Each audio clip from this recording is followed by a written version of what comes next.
is a presentation of Fox Sports. We are Baltimore. We are Southwest. The Rangers and Yankees have covered the highs and lows of an entire season in a mere 72 hours. From the early morning comeback in Game 1 to last night's late inning collapse, the twists and turns of this series have been sharper than those of a mystery novel. Today, your Rangers hope for a happy ending to this story with another series win. But stay tuned. You never know what might happen next.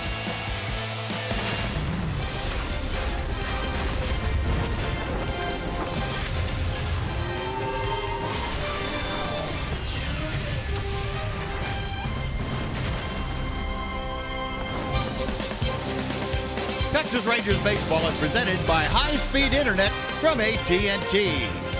Well, a partly cloudy, very comfortable afternoon here in the Bronx. The Rangers and the Yankees getting set to finalize this four-game series at Yankee Stadium. And welcome in, everyone, along with Tom Graves, Steve Busby. Glad you could join us on this Thursday afternoon for Ranger baseball. Rangers trying to clear things up, get them back in focus against the Yankees. Last night's game, a thing of the past, and looking out at the rearview mirror, they want to forget that as quickly as possible. To that end, they are sending A.J. Griffin out, Tom, and A.J.'s had a history against the Yankees. Well, he had an excellent game against them earlier in the season. Now, he's been on the disabled list for a while. He had one start against the Red Sox. He had 95 pitches in that start, which says he's healthy, he's ready to take a full load. He didn't get through the fifth inning in that start, but he had good stuff. Walked one, but struck out six. In his start against the Yankees, he went 8 innings. That was his best start as a Ranger. The Rangers, after last night's game, will be looking for a similar start today. Looking for A.J. to pitch deep into the ball game, and as they say, give the team a chance to win. There you go, and that's exactly what all they want from A.J. here this afternoon. The offense has been good. They hope to continue that against the Yankees today. Adrian Beltre, homers in each of the last 2 games, leading the Rangers against the Bronx Bombers. We're back with the lineups in the first pitch right after this.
is brought to you by your Texas Ford dealer. Visit your local Texas Ford dealer today during the Great American Sales Event and see why Ford is the best in Texas. By AT&T High-Speed Internet. Get a deal worth talking about. Get high-speed internet from AT&T. And by Southwest Airlines. Transparency, low fares, nothing to hide. The Rangers and the Yankees getting set to match up here this afternoon. Rangers come in with a 9-game lead in the American League West. They lost for the first time last night in 5 ball games. And they on the road still have the best road record in the American League at 23-16. They won 7 of their last 10 ball games. Yankees taking the field. Youngsters going out to every position with their hero Yankees. And nice tradition here in this afternoon. Let's join Paul Oldham, the PA announcer here at Yankee Stadium, as he introduces our national anthem. For TAPS, those who have lost a parent in combat are given the chance to connect with the teams and athletes they cheer for with their loved one. TAPS was founded in 1994 and has helped 60,000 surviving families across this great nation. In addition, they are joined on the field by the founder of TAPS, Bonnie Carroll, a 2015 recipient of the Presidential Medal of Freedom. Let's have a warm Yankee Stadium ovation for her and for all of these children as they honor the sacrifice their parents made for our country. Now, ladies and gentlemen, the United States Marine Corps Band's rendition of our national anthem.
Well, our national anthem, a nice matinee crowd here on hand at Yankee Stadium. Yankees and the Rangers getting set to wrap things up. Before we get started this afternoon, let's head down and say hello to Emily Jones. Well, Buzz, as you and Tom mentioned at the top of the show, A.J. Griffin getting the ball for the Rangers in this finale against the Yankees. A 3-0 record with a 3.08 ERA.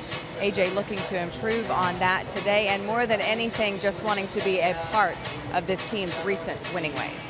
It's a little different being a starting pitcher, not being able to be in there every day, but it's really awesome to come to the field and feel like you're a part of something and really, prepare and get ready to go out there every time it's your day and help the team win. And, watching these guys go out there and play every day, play their butts off, really makes you want to go and work hard and be a part of that. So having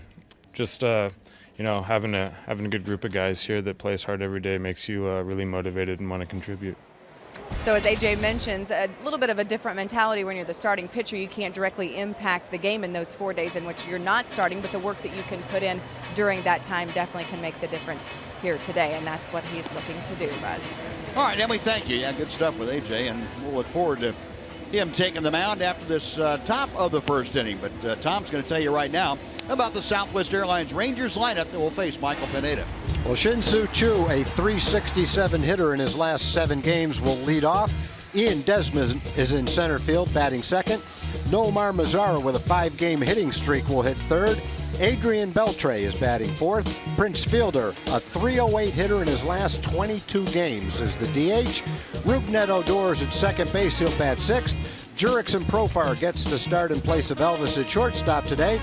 Mitch Moreland will bat 8th and play first base. And again, behind the plate, Robinson Chirinos. And that's Jeff Bannister's lineup this afternoon. They will be opposed by the 27-year-old right-hander Michael Pineda. Big right-hander with a very hard fastball, hard slider, occasional change. And he should be right up the Rangers' alley because he does throw a lot of strikes and not a whole lot of variation in velocity, although it is way up there. That fastball will top out somewhere in the mid to upper 90s. Well, we are underway on this Thursday afternoon, and Shin-Soo Choo promptly fouls off that first pitch for strike one. Choo at 273. 3 home runs, 10 driven in. Look at that on-base percentage, still up over 40%. 81-degree afternoon here in New York. Very comfortable, relatively low humidity. 1 ball and 1 strike to Choo. Choo and the Rangers facing Michael Pineda. Pineda does not walk many. He's averaging right around 2 walks per 9 innings. Pitch outside. And it just as soon as I say that, he goes to 2 balls and a strike. Pineda originally with the Seattle Mariners. Choo, a drive, deep right field. Back is Hicks. Goodbye. Shin-Soo Choo with his 4th home run of the year. A leadoff blast. The Rangers lead it 1-0. First home run Choo's hit against a right-handed pitcher. And he worked the count. He got the count to 2-1. He knows exactly what you're talking about, Buzz, that Pineda throws hard, but he throws strikes. He's looking for a fastball in that situation. He got one to hit, and he cashed in. Exactly what you're hoping to do as a hitter. 2-1, looking for a fastball. He gets one right down the middle of the plate. That's, I think, what Choo would say. I should have done that with that pitch. That thing was screaming hit me the minute Michael Pineda let it loose. No, Rangers on top. And Ian Desmond lines one to right field. Hicks circling back now, has to slide to make the catch. That ball had a little topspin on it, was slicing away from Aaron Hicks. He made a nice play to capture it for out number 1. And we'll take a look at the rest of the Yankee defense. You saw Aaron Hicks in right field. That good play to take a base hit away from Ian Desmond. Brett Gardner in left, Jacoby Ellsbury in center. Mark Teixeira and Ronald Torreyes on the right side of the infield. Didi Gregorius and Chase Headley on the left side, with Brian McCann, last night's hero, one of last night's heroes for the Yankees, catching. 1 out, here's Nomar Mazara. First pitch breaking ball for strike 1. Nomar had that great at bat last night in the 3rd inning. It resulted in a bases clearing double. Put the Rangers up a 4-1 count at that time, and he slaps one the other way. So Nomar doesn't just look like he is swinging the bat better, he's getting results now too. Excellent job, and we've seen Mazara do that when he's been on top of his game, taking the ball all over the ballpark, and this one slaps the left for a single. Yeah, I would say if Pineda is paying attention to the first 3 hitters, he's probably saying to himself, I'm going to have to throw something other than my fastball to get these guys out today. You know, he's got good velocity with his fastball, but it's pretty much straight as a string. He's going to need his slider and his changeup to keep the Rangers off that fastball. So far, they've hit it pretty well. 1 on, 1 out. Here's Adrian Beltre, who has homered in 2 straight. At the knees for strike 1. And with Adrian at the plate, how about our TXU Energy Power Player to watch here this afternoon? That would be the man in your screen at home plate. 13 games since coming back. Beltre has been a .340 hitter with those 2 home runs, 12 RBI and 12 runs scored in those 13 games. And strike 2 is dealt by Michael Pineda. Adrian, like a lot of the guys, wearing sunglasses full time on a day like this. A lot of glare coming off the seats and the environment around Yankee Stadium. 0-2 the count. Got him swinging, breaking ball in the dirt. That gets away from McCann, so it allows Mazara to go into second. Beltre, though, gone on strikes. And there are 2 gone. Mazara in scoring position for Prince Fielding. There's the slider that we're kind of talking about to mix in with his fastball. He's very successful with it that time. Got ahead with his fastball and then threw the slider out of the strike zone and got the swing. But just like the rest of the Ranger base runners, when that ball goes in the dirt, they're ready to take the next base. And Nomar, even though he's not blessed with the same speed as Elvis or Rougned or Ian, he got a good jump and snuck into second base easily. Well, now a hot swinging Prince Fielder at the plate, trying to get the Rangers on the board again. Quick note on Chu's leadoff home run. That's his 18th career leadoff home run. His second this year. You remember he took David Price deep in that Boston Red Sox series at home. Fielder now up to 221 with the average. That is as high as it's been since he went 1 for 4 on opening day. Tells you how prolonged this downturn offensively had been for Prince. One thing about it, though, still driving in runs. 41 RBI. That's not up to his standards, but it's still but you know, he good. drove in a little over 90 runs last year, and he's just about on pace to do the same thing, which is pretty good considering the struggles that he had early. Check swing 1-1. We'll take a look at our Ford leaderboard with Prince at the plate. Current hitting streaks: Prince Fielder, Brian Dozier, Jose Altuve, Jason Kipnis, and Jonathan Scope, all with 11-game active streaks.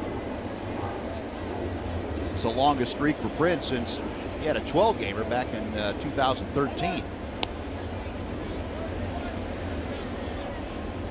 Well, his streak, I guess you could go back 22 games ago. He's over 300 over the last 22 games. That's a rather long amount of time, 80 or 90 at bats. A ball and a strike. Pineda, check of second. Low and outside. Pineda being a little bit careful with Fielder. He's got first base open. And a very dangerous Rougned Odor to follow Fielder in the order. This might be one of those cases where you don't get Prince to expand the strike zone, and you don't want to throw him anything very hittable, regardless of who's on deck. McCann flashing out the series of signs. Now Prince, tired of waiting, backs out.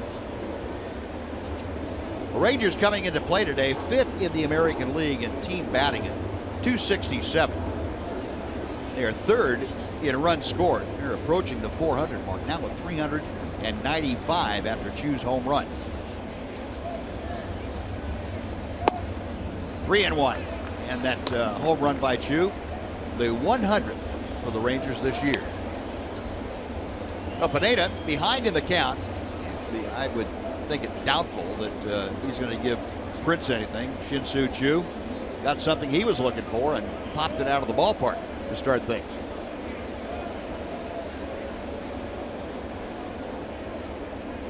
Big right-hander sets a check of Mazzara. Missed outside, ball 4. Now, a semi-intentional walk after falling behind a bit. Pineda was not going to give in to Prince Fielder. No, 2 on with 2 out. Larry Rothschild, the Yankee pitching coach, going to go out and have a little chat with his battery, at least his battery, if not some other interested parties. Well, that's where, based on the batting order, you would expect them to pitch carefully to Prince, the way Prince has been swinging. But at the same time, when they do, you're very happy to have Rougned Odor step back into the batter's box with a couple of men on base as well. Now, Odor, the team leader in home runs.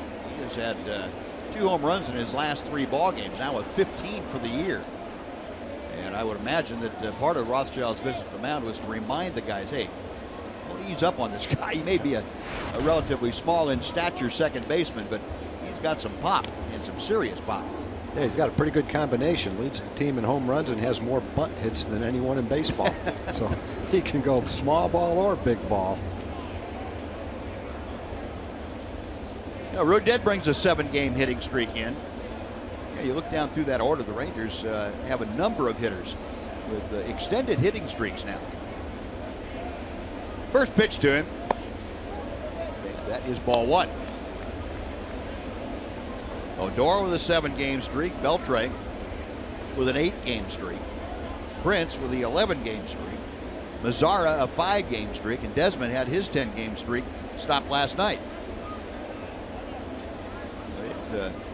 It has been a lot of thunder going for the Ranger offense in the last couple of weeks. Out in front early here, 1-0. Looking for more with Odor at the plate.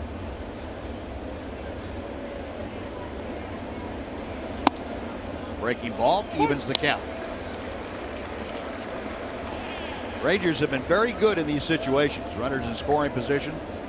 They have hit .415. That's with a .415 in the last 7 ball games. They have upped their season total to .295. That's second in Major League Baseball to the Cardinals.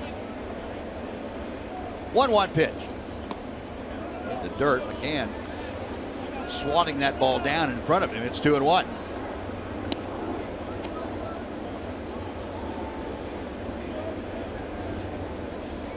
Even that big sigh. He's thinking right here about getting something out over the plate and getting the barrel of the bat to it.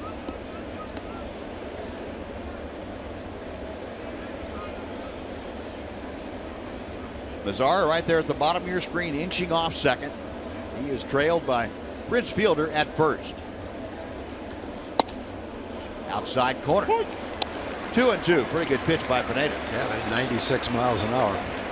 Don't have much time to decide, and as you're trying to decide whether to swing, you look at the location of it and make the decision. You're going to have a hard time hitting that pitch. Doesn't look like a strike. Now with 2 strikes, you don't have that choice, though. Pineda ready. That's something other than the fastball, and Brugad able to chop it foul. The home run that Odor hit last night was the opposite way. He crunched one over the auxiliary scoreboard out there in left field. And he's shown the inclination to do that a couple of times this year. Well, in this series, Buzz, he's hit that one that you just mentioned to the opposite field on a ball away. And then he hit a pitch up and in on from Andrew Miller into the second deck in right field. So he's showing he can handle anything you've got. Another 2-2 coming from Pineda. Got him swinging. 96 elevated, and that'll do it. Rangers, though, on Chu's home run, get a first inning run after a half inning of play. Rangers 1, the Yankees coming up on Fox Sports Southwest.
Early here, and Tom's going to tell you now about the Yankee lineup that will face A.J. Griffin. Jacoby Ellsbury is leading off in center field. Brett Gardner, a .349 hitter in his last 22 games, is batting second. A-Rod is the DH. Brian McCann, fresh off a 2-home-run game and a huge home run in the 9th inning yesterday, bats cleanup. Mark Teixeira is at first base. Chase Headley will bat 6th at third base. D.D. Gregorius with a walk-off winner last night is at shortstop. Aaron Hicks bats 8th in right field, and batting 9th, getting the start at second base is Ronald Torreyes. No, A.J. going to work. The first pitch of the ball game by the Ranger right-hander is a strike to Jacoby Ellsbury. A.J. making his 8th start, and this is second since he came back off the disabled list at 3.08 ERA. The opponent's hitting just 200 against him, as that pitch just missed apparently low. 1 ball and 1 strike to Ellsbury, a .273 hitter. 3 home runs, 24 driven in. A.J. Griffin has pretty much had his way with Ellsbury, just 1 for 13. There's the Yankee center fielder. Interesting note for the Yankees. They've got 2 guys who are celebrating anniversaries of their major league debuts. The top 2 guys in the order, as a matter of fact. Jacoby Ellsbury, 9 years ago today, when he was with the Boston Red Sox, made his major league debut against the Rangers at Fenway Park. And the man in the on-deck circle, Brett Gardner, 8 years ago today, made his debut against, you guessed it, the Rangers. That was right here at Yankee Stadium. Big slow hook. Just missed the outside corner. The count has gone full. Ellsbury trying to get aboard to start this inning off. Brett Gardner, Alex Rodriguez to follow. Payoff pitch. Lost him. A.J. missing up and away, and the leadoff man is aboard.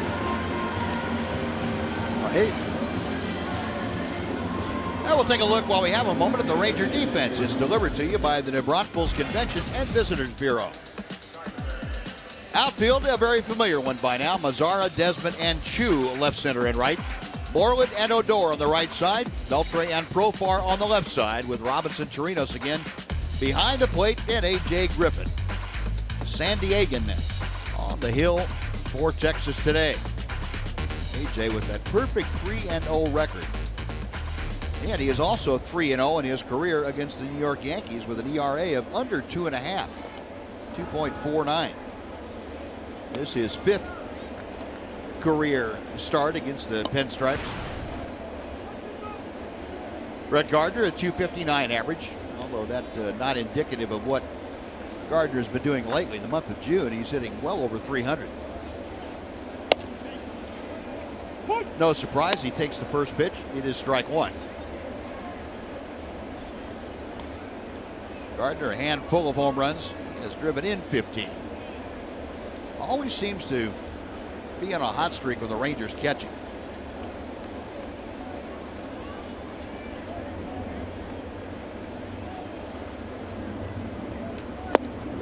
Swinging strike 2.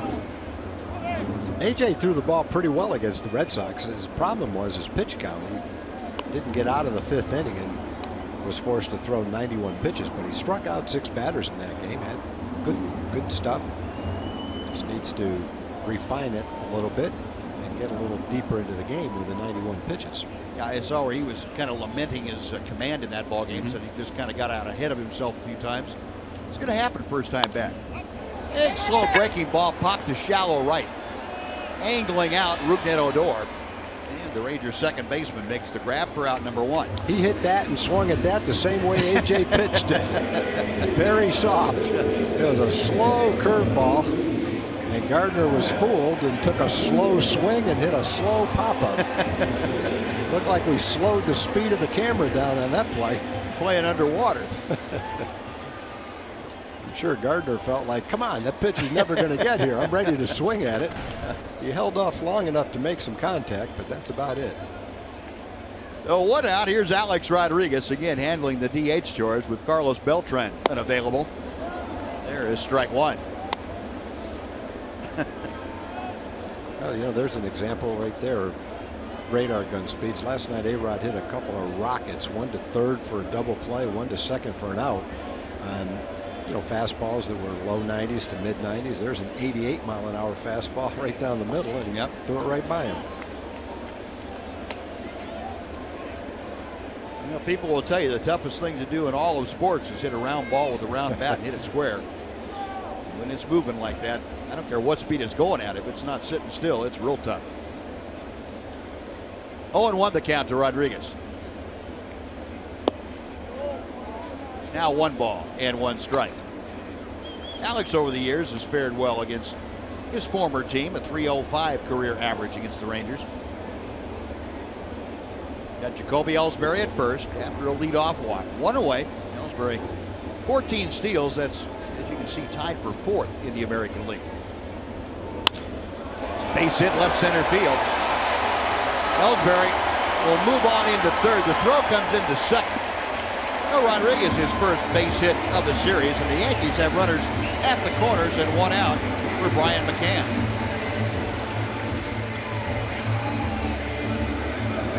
As we said, A-Rod didn't have much to show last night. He was 0 for 5, but he hit the ball hard a couple of times. That looked like a cut fastball that didn't quite cut far enough outside. It stayed in the strike zone. And Rodriguez hit that ball sharply into the gap.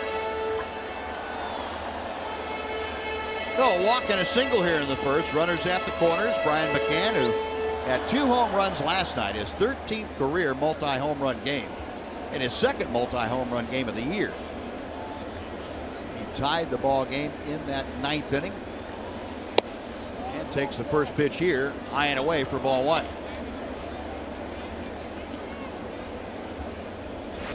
For McCann, those were his 5th and 6th home runs of his career against Ranger pitching. There is a strike. 1-1.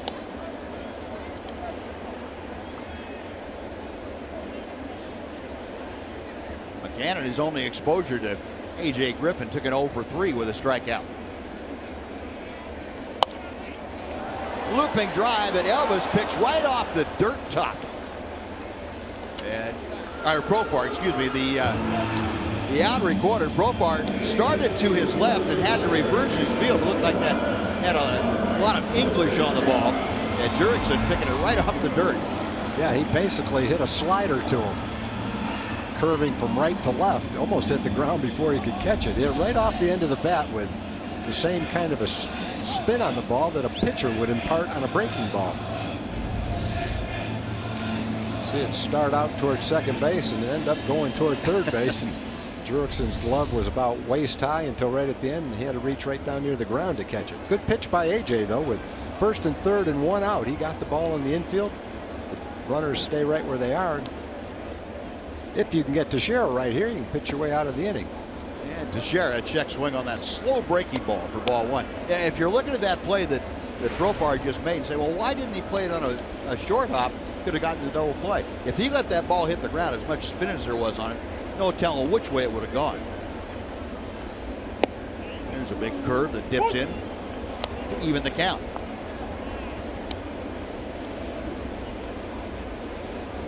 Teixeira, a 192 average. Sat out last night's ball game. He has 5 home runs and has driven in 14. Rangers in an overshift against him as he takes a knee-high strike. 1-2.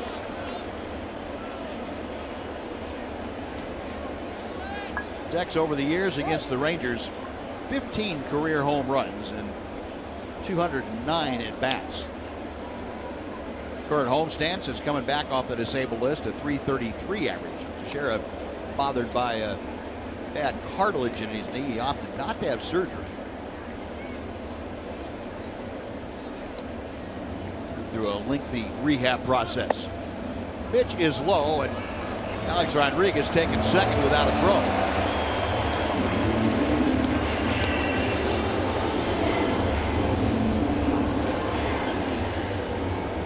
Go now 2nd and 3rd, the count of 2 balls and 2 strikes.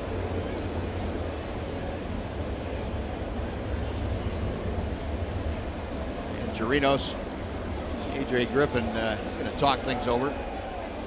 First time they've worked with a runner at second base today, so want to make sure they get the signs right, and also on this 2-2 pitch have an idea of what they wanted to do with Martin Teixeira.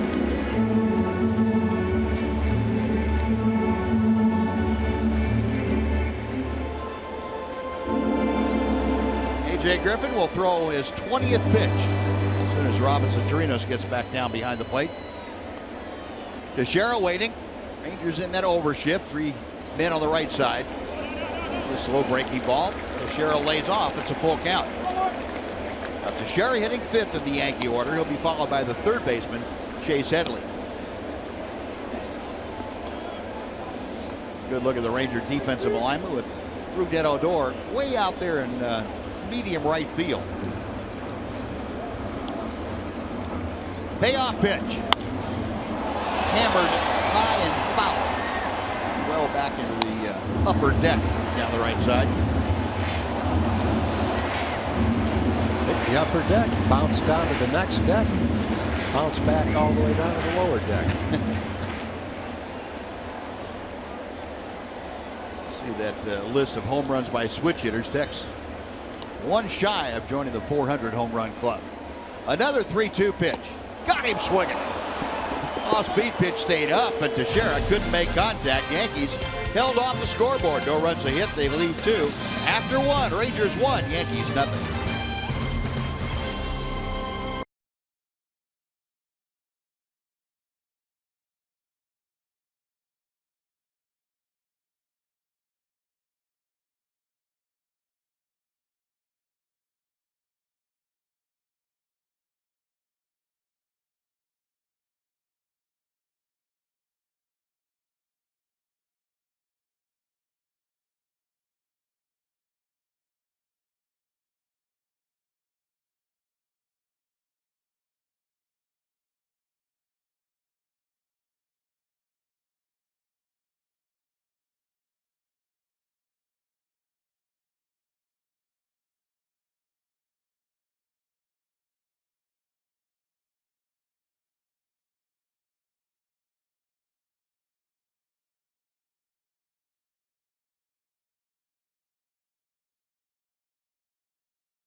Arca Online Ticket Thursday is July 7th. Rangers take on the Twins, and tickets for all Thursday home games are half price in upper reserve, upper box, Lexus Club Terrace, and lower box.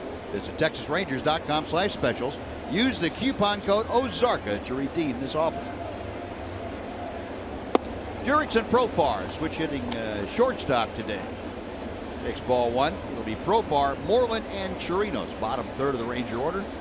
Facing Michael Pineda. Rangers on top 1-0 thanks to Shin-Soo Choo's 2nd leadoff home run of the year. Fastball inside corner. 1 ball and 1 strike. Jurickson at .347.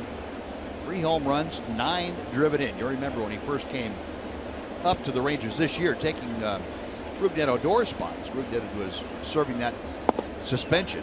He was hitting leadoff. He did a great job. He had 12-game hitting streak as the leadoff hitter. Once Odor got back and Profar was moving around a bit, the hitting streak vanished, but he still hit safely in 8 of his last 9 games. 2-1 the count.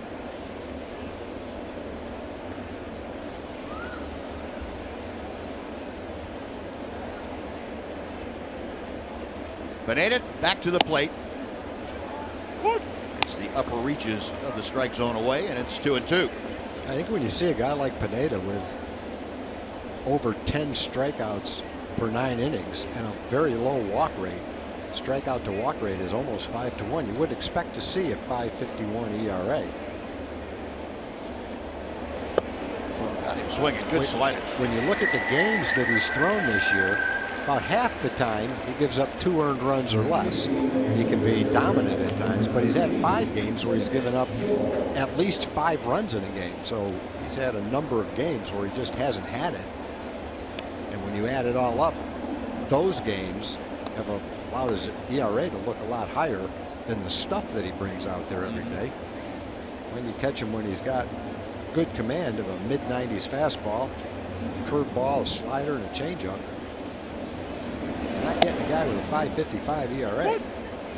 Mitch Moreland takes a strike. No, in that list you saw that, you know, anytime you're tied with David Price and something like that, that indicates you're in pretty good company. And Michael Pineda and David Price both with 4.8 strikeout to walk ratios. Moreland a 227 average. Fouls the next pitch off, so he's down in the count now, 0-2.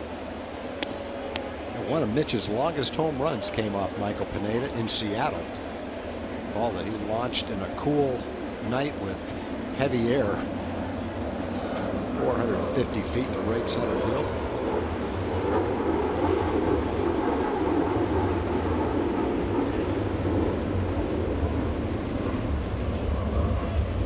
Oh, 2 pitch to him.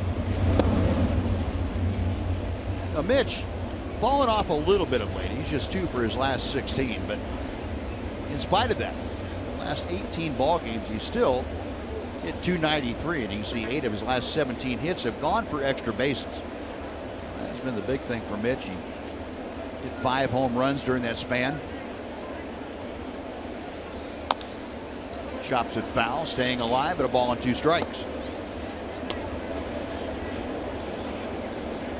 Mitch's next home run will be his 100th in his career.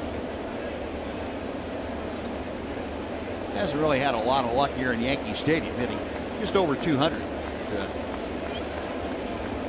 You've seen Mitch get on a tear and launch some long home runs and consistently in the last couple of weeks. 2 balls, 2 strikes. This is the last meeting of the year between the Rangers and Yankees. Rangers have won the season series, and that's doing something. They haven't won back-to-back season series against the Yankees very often. Won it last year and won it this year. Pitch to Moreland inside. It's a full count.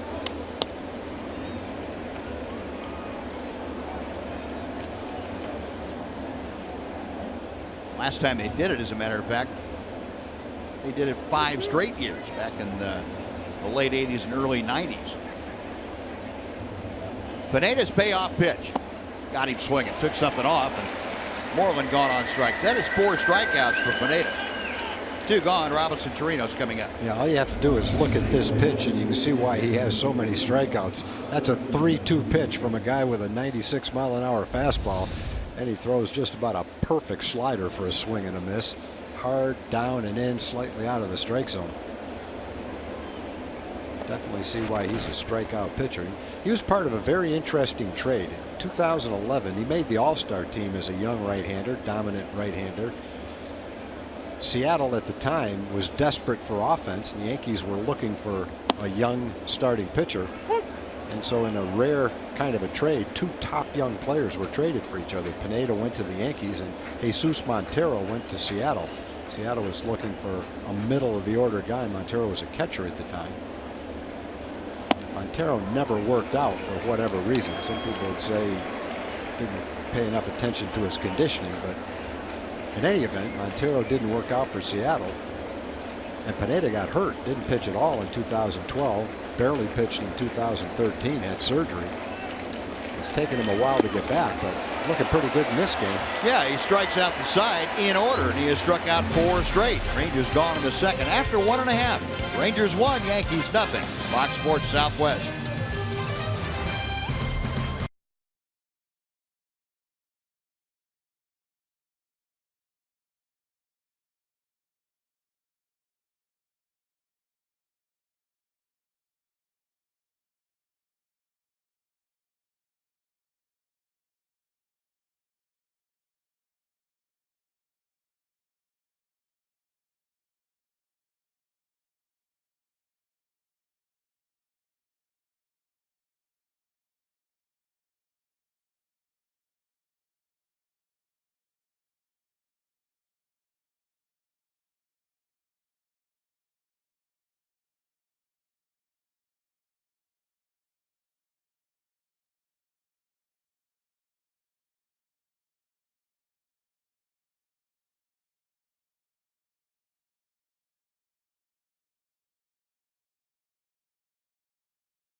On Fox Sports Southwest is brought to you by your Texas Ford dealers.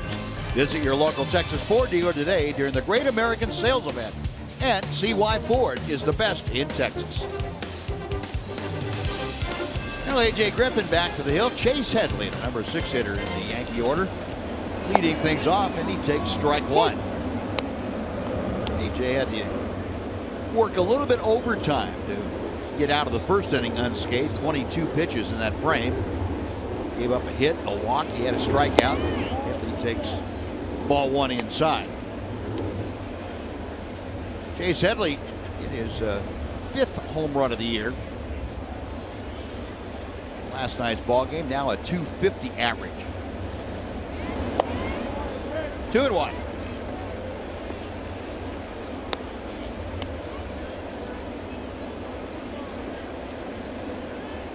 First time that Chase Headley has faced A.J. Griffin. Good off-speed pitch. That evens things up at 2 balls and 2 strikes. A.J. could be a frustrating guy for a hitter with all the assortment of pitches that he's got. That slow curveball worked well for him. The reason he got out of the first inning was a slow curveball. Yes, Call, sir. strike 3. He sneaks that 89-mile-an-hour fastball in there. Headley didn't like it, but that was a strike. Second straight strikeout for A.J. Griffin. And Headley barking a little bit at Alan Porter, the home plate umpire. I think when he goes back and looks at that, you'll see that that was a solid low strike. No gift involved there. You stand a better chance of getting that pitch called a strike when you miss by half the plate, when the catcher set up outside and the home plate umpire is on the inside shoulder. Right. You got a good look at it. If he were set up on the inside and missed away, chances of getting that pitch called, even though it's technically it's a strike, are not very good. Didi Gregorius, game-winning walk-off home run last night. Ball 2 is upstairs to it. Yeah, he had a pitch that doesn't get hit that often that way from Sam Dyson. A mid-90s sinker down and away. And he reached out and hooked it for a home run. That's a rare occurrence against Sam Dyson. Rare occurrence and bad timing at the same time. Yep. Sam only given up a couple of home runs before that.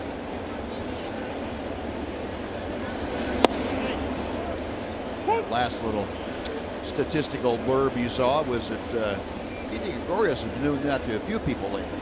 14-game streak and 375. He is swinging a hot bat. Yeah, he's an improved player. He got a chance to play every day last year when he was traded and came over to the Yankees. Prior to that, the most at bats he'd had were somewhere around 350 at bats. Probably platooned a little bit. But he's not platooned anymore. He's one of the best hitters in the league against left-handed pitching as a left-hand hitter. Got his 500+ at bats last year and had a pretty solid year. He's on his way to a much better year this year. He has a chance to hit 15 to 18 home runs, knocking 70 to 80 runs.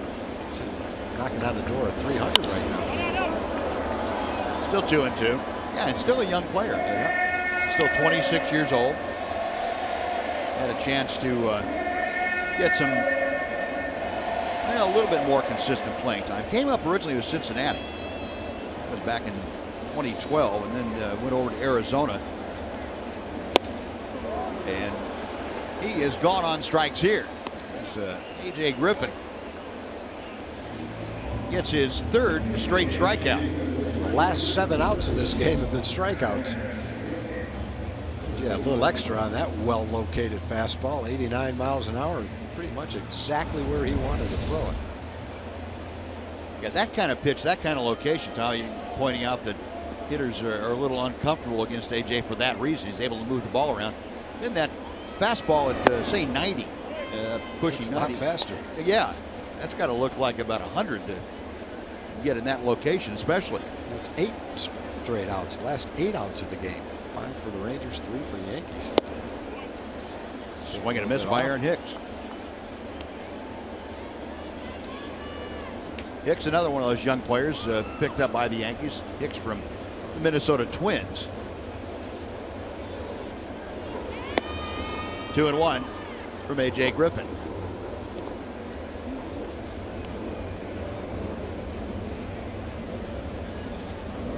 over his last 13 times to the plate is Aaron Hicks. And that was one of the big problems he had in Minnesota. The inconsistency.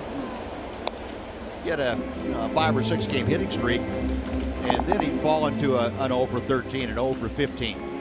And the Twins weren't in a position where one of their top prospects could expect playing time doing that.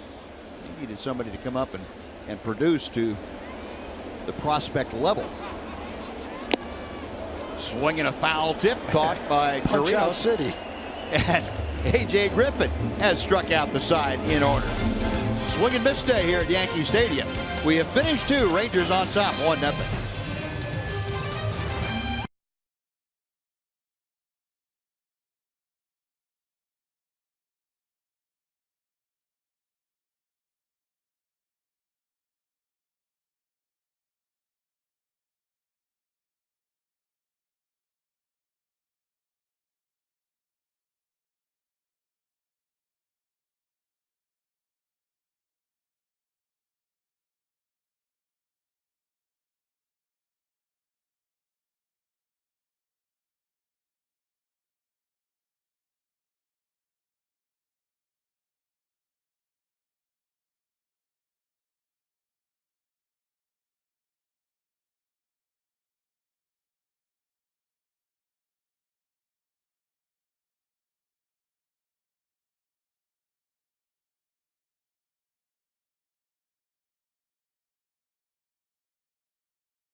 The Rangers take on the Minnesota Twins on Saturday, July 9th. The first 7,500 kids 13 and under will be treated to a Shin-Soo Choo tin lunchbox. That's courtesy of Medical City Children's Hospital. Get your tickets for the Saturday, July 9th game by logging on to TexasRangers.com today. And here is the aforementioned Shin-Soo Choo, his second at bat of the afternoon. Got the Rangers on the board with one quick swing of his bat in the first inning, a leadoff home run against Pineda. Takes a strike to even things out. So Choo now up over 280, 282 as you can see. On base plus slugging percentage nearing that 900 level. 2-1.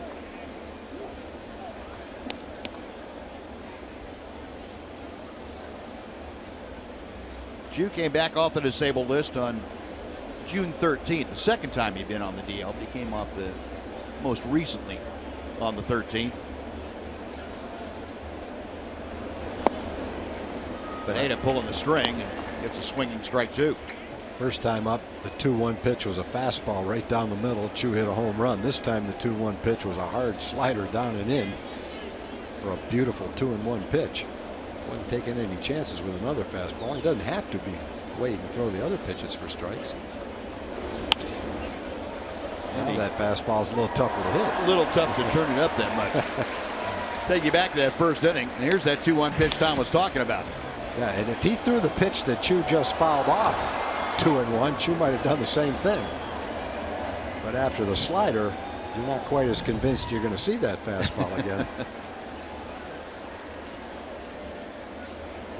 Another 2-2.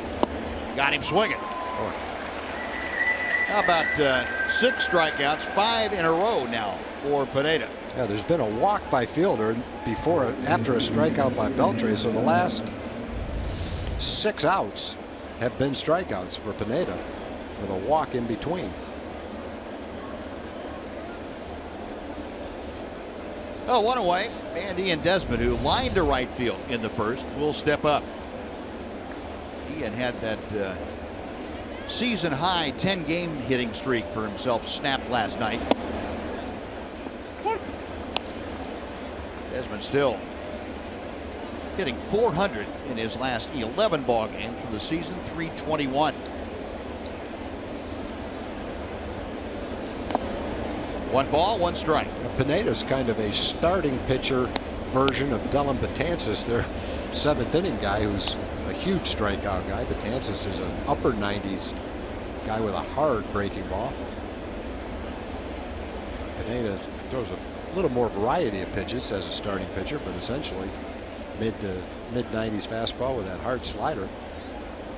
Not quite the strikeout pitcher Betances is, but pretty close. 1-2. Both imposing looking guys when they step on top of that mound. Yeah, they are. And I was just looking that up. But Betances is 6'8". I mean, he's a large man out there in the mound, but Pineda isn't very far behind him. He's 6'7". Yeah. Both of them in the 260, 270 range. If they could play basketball, the Yankees probably put together the best team in the league. 2-2. Wouldn't be many rebounds for the other team to get. Good rebounding team, good block shots, and oh, by the way, they'll strike you out too in case you want to play that game. Yeah. Pineda out of the Dominican Republic.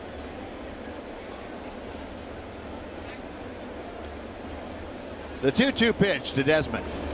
Got him swinging. Goodness gracious. That slider is the equalizer today. The Rangers wouldn't have a lot of problems if they knew fastballs were coming at every pitch. But when you mix in that slider, that's a strikeout pitch. He might surprise you with a fastball, but that's what he's going to strike you out with.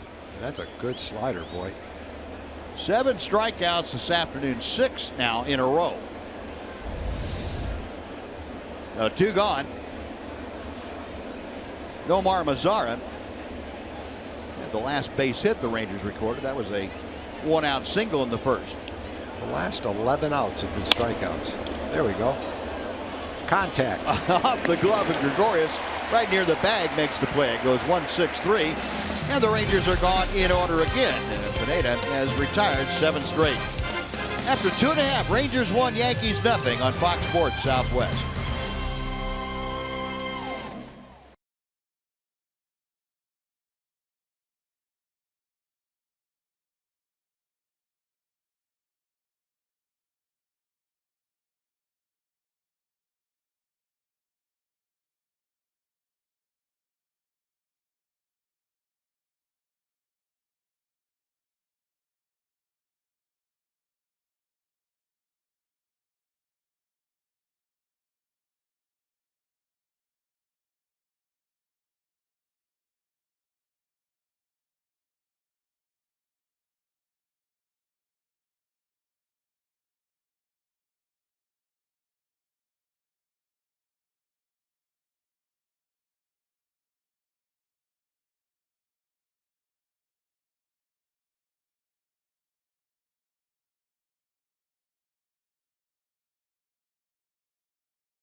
Here at Yankee Stadium in the Bronx, Rangers and Yankees, pretty good matchup this afternoon. A couple of guys that are getting the strikeout pitch going.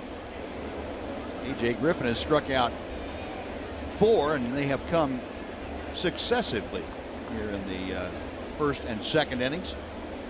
He will face Ronald Torreyes to start things off. Torreyes, the number 9 hitter in the Yankee order, takes ball 1. The Reyes getting a shot to start this afternoon. Starlin Castro had begun the first 3 games at second base for the Yankees against the Rangers. 2 balls, no strikes. The Reyes a .246 average.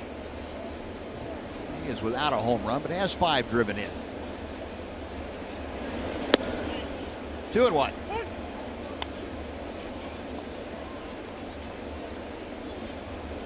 AJ with 42 pitches under his belt here this afternoon.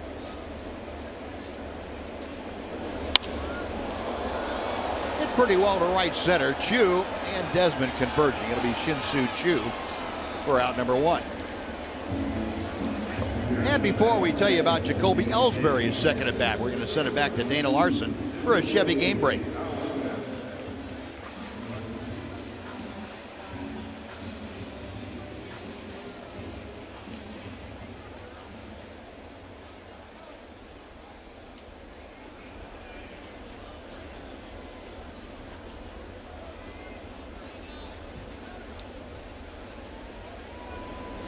All right, Dana, thank you. Here's Ellsbury, who began the game for the Yankees by walking. He got as far as third base in that first inning. A.J. Griffin able to work around the walk and an Alex Rodriguez single in that first.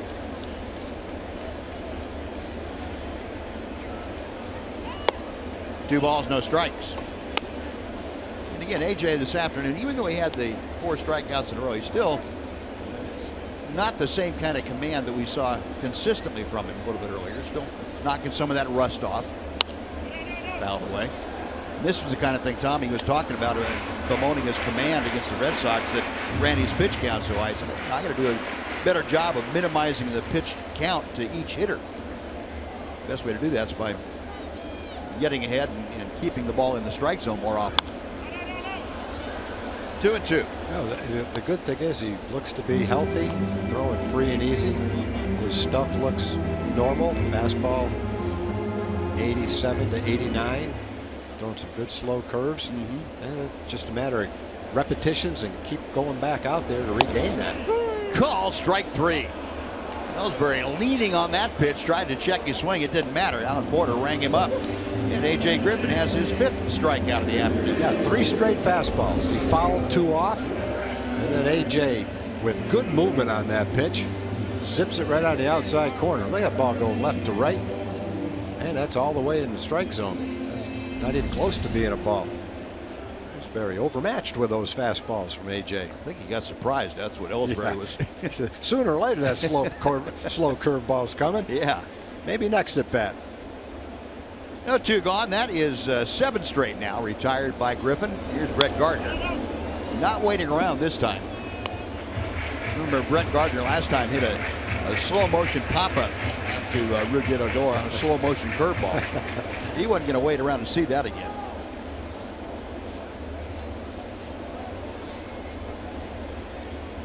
Gardner, that .258 average as Griffin comes back to him. A ball and a strike. Mentioned Gardner in the month of June has turned things up pretty well. He's been a .349 hitter since the 3rd of the month. This, of course, the last day of the month of June. 1-2. He didn't want to see it, but he should put that other ball in play if he really didn't want to see something like that.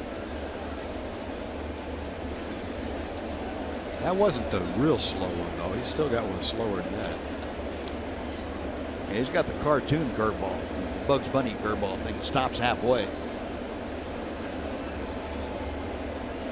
1-2 pitch. 2 balls, 2 strikes. Yeah, we're talking about the month of June. Rangers 20-7 in this month. This is the 5th time in club history for them to win as many as 20 games in a month. Club record 21. Full count. Gardner with 2 outs has run the count all the way out. He's the number 2 hitter. Alex Rodriguez is in that on deck circle.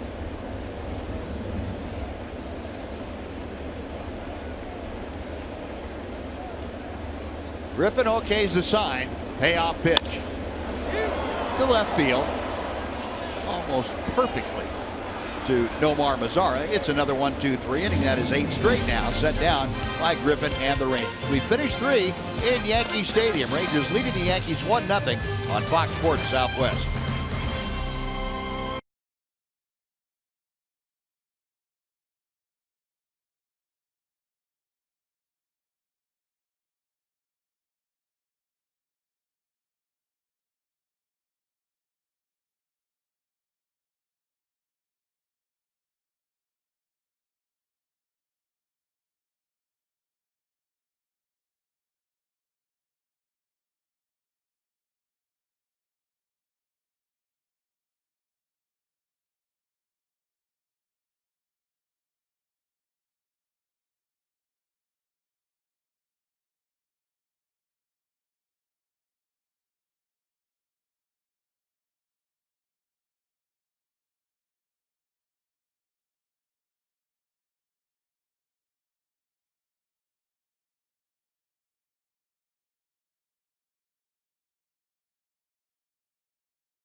Nothing lead as we head to the top of the 4th here in the Bronx. And I recently asked Adrian Beltre if he would help me out a little bit and try to quantify the chemistry and camaraderie that's going on with this Rangers team. And here's what Adrian had to say.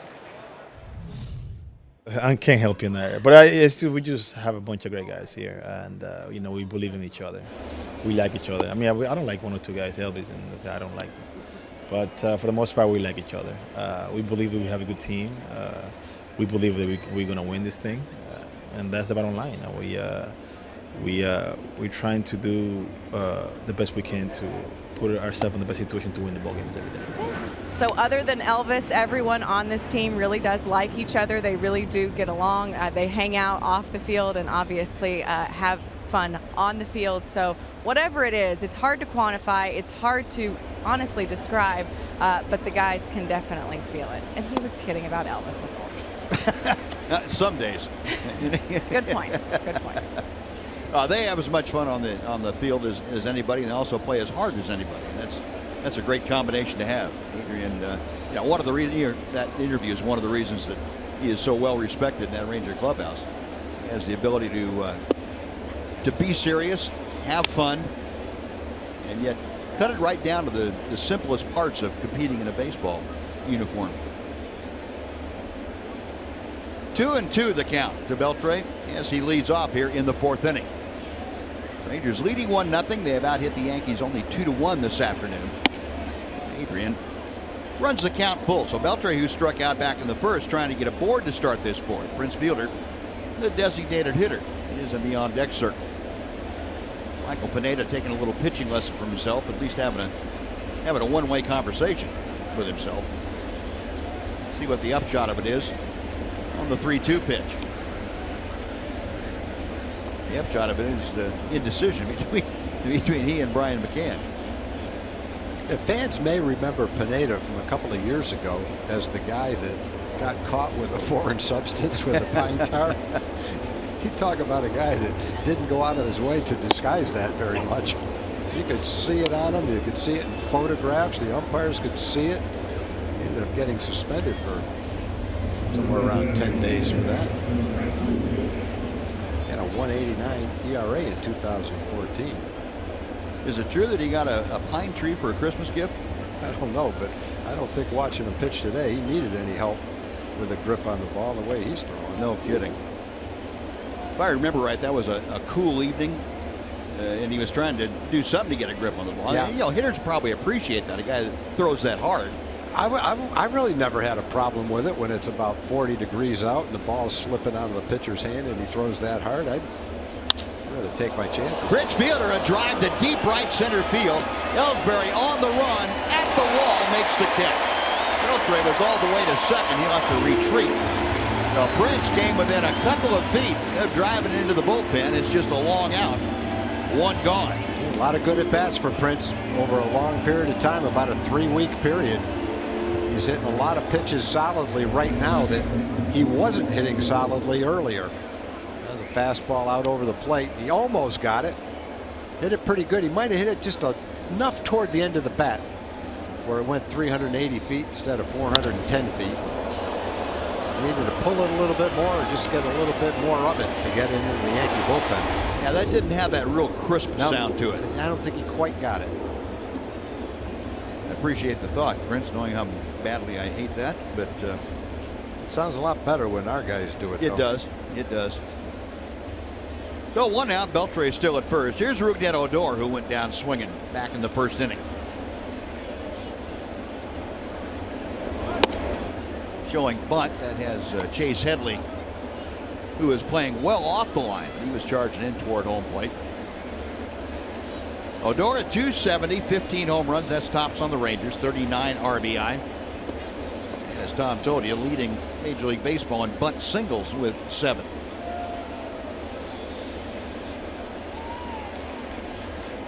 Pineda's 1-0 pitch. That will even things up. Hit a ball and a strike.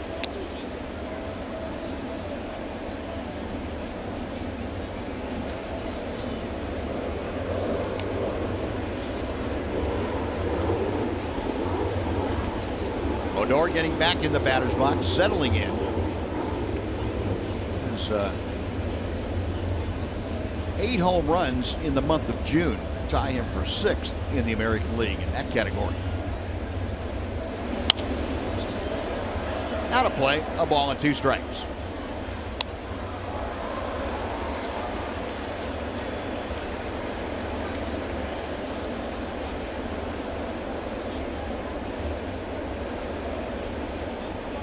Then adjusting those batting gloves, getting ready to step back in. Yankees now with a 2-strike count on, going to the overshift with 3 infielders on the right side of the diamond. Chase Headley, the third baseman, the middle of the 3 infielders other than first baseman. Got him swinging. Good breaking ball, and Odor gone on strikes for the 2nd time today. That is strikeout number 8 for Pineda. Once he gets 2 strikes on you, he can go to work with a good fastball or that hard breaking ball. Folks, on Sunday, July 10th, the first 15,000 fans will get a Cole Hamels bobblehead. That's courtesy of Dr. Pepper and Tom Thumb. It's your last chance to see the Rangers play before the All-Star break. Just visit TexasRangers.com or call 972-RANGERS to purchase your tickets for the Twins-Ranger game on July 10th. Jurickson Profar takes strike 1. Backdoor slider. Profar right in the middle of that 6 straight strikeout streak that Michael Pineda had.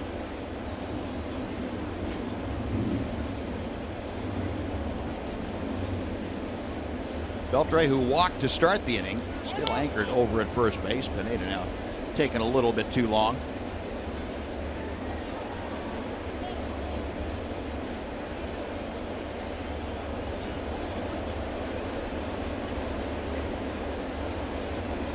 Right-hander picks out a sign. Profar fouls it away.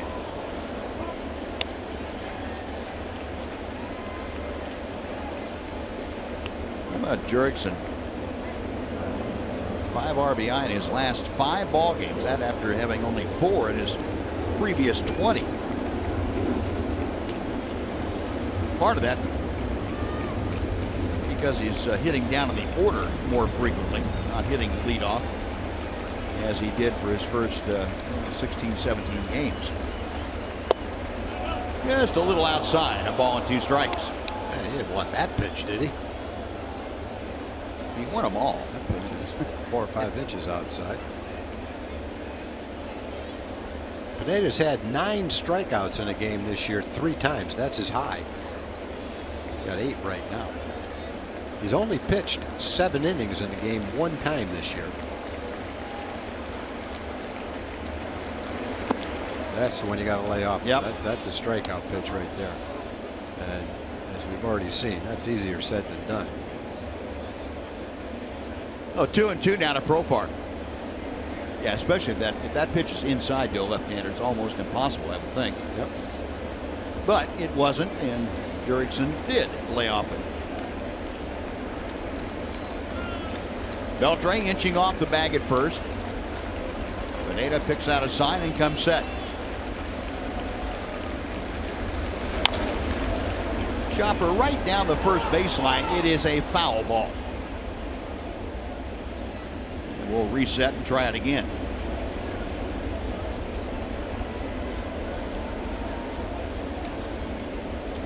Profar back to the plate.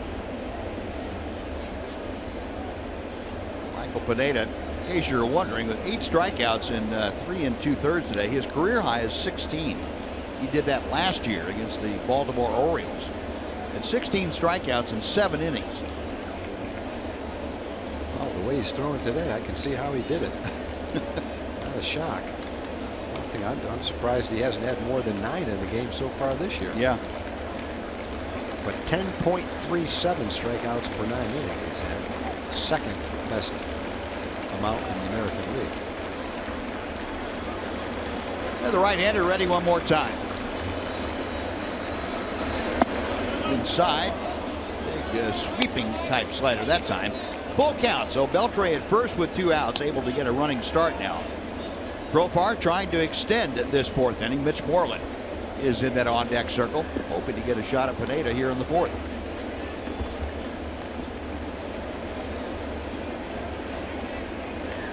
Rangers leading 1-0, looking to add on if possible. Pineda ready. The payoff pitch with Beltre on the move. Outside, ball 4. So 2 walks in the inning. And let's see if the Rangers can't capitalize on Pineda. That's his 3rd walk of the afternoon. Walked 1 back in the 1st. Beltre and Profar aboard. Mitch Moreland, who went down swinging his first time, will step to home plate.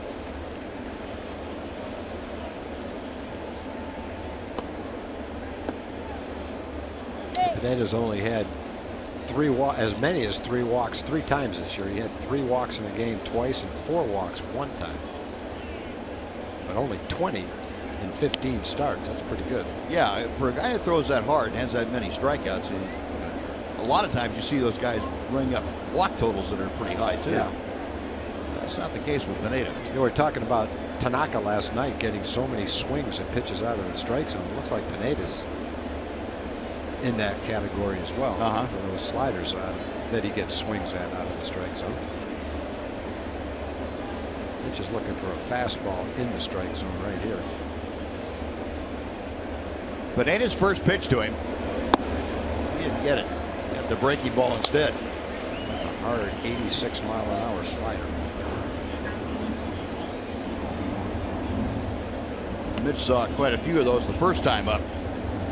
Went after him with little success. See if he can make an adjustment this time to the plate.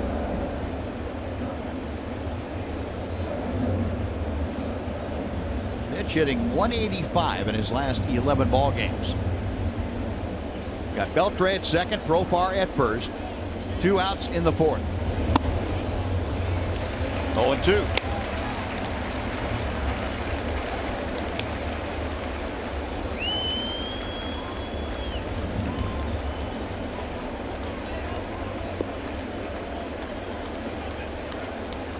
Outfield shades Moreland a couple of steps around to the left.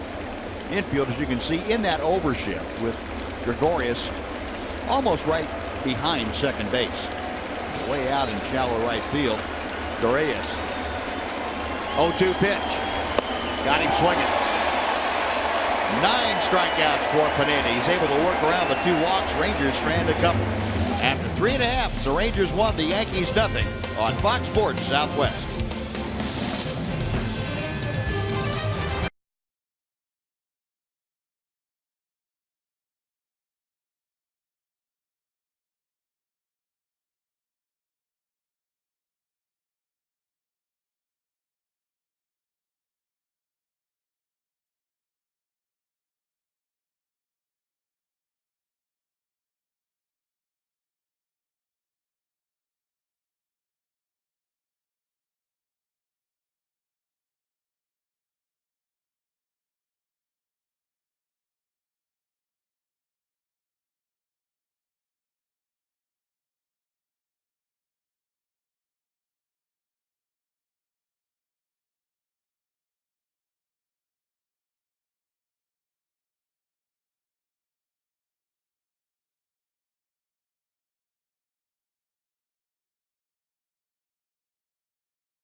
Afternoon's greater coverage of baseball brought to you by T-Mobile. Well, news from the National League. Madison Bumgarner of the Giants will bat ninth and start today in Oakland against the A's. He becomes the first pitcher to bat in the starting lineup in a game using the DH since 1976 when Ken Brett hit for the White Sox against the Royals. The Cleveland Indians, that 12-game winning streak, the longest in Major League Baseball this season. Franchise record 13 is done twice, but not since 1951. Well, A.J. Griffin out to the hill, nursing that 1-0 lead. He'll face Rodriguez, McCann, and Teixeira. And he drops that big breaker into Alex Rodriguez for strike one. Mid-60s breaker. Just keeps on breaking. Alex Rodriguez, a base hit to left center, his first time up.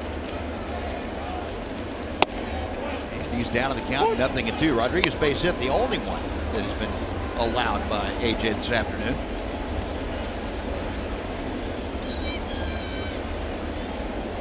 A 28-year-old right-hander who has never lost to the Yankees. Just missed the inside corner. That looked like that front door cutter he was trying to work into the inside part of the plate.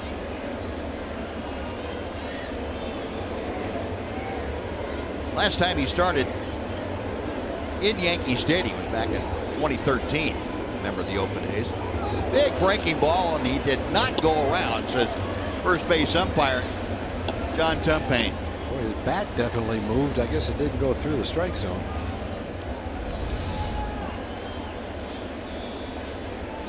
Let's check that out. No, good call. His hands got through there, but the head of the bat stayed back. Now 2-2.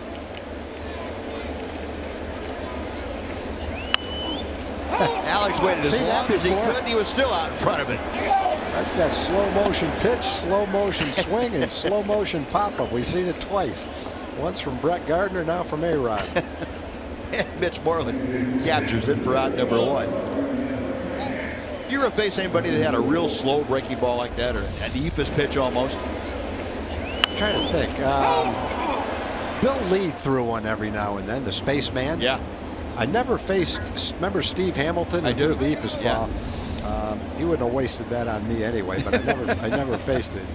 I'm trying to think who else threw a real slow curve. Occasionally Louis Tiant would do that. You know, he'd go through all those motions where he turned his back, and occasionally he'd throw a slow curve ball. That's got to be a, well, I'm not going to say a scary proposition. It's got to be a surprising proposition to see something like that. I think it's actually fun when you know a guy has that pitch, and he can throw it. Darvish throws that slow curveball quite a bit. And mentioned this on the air a few times.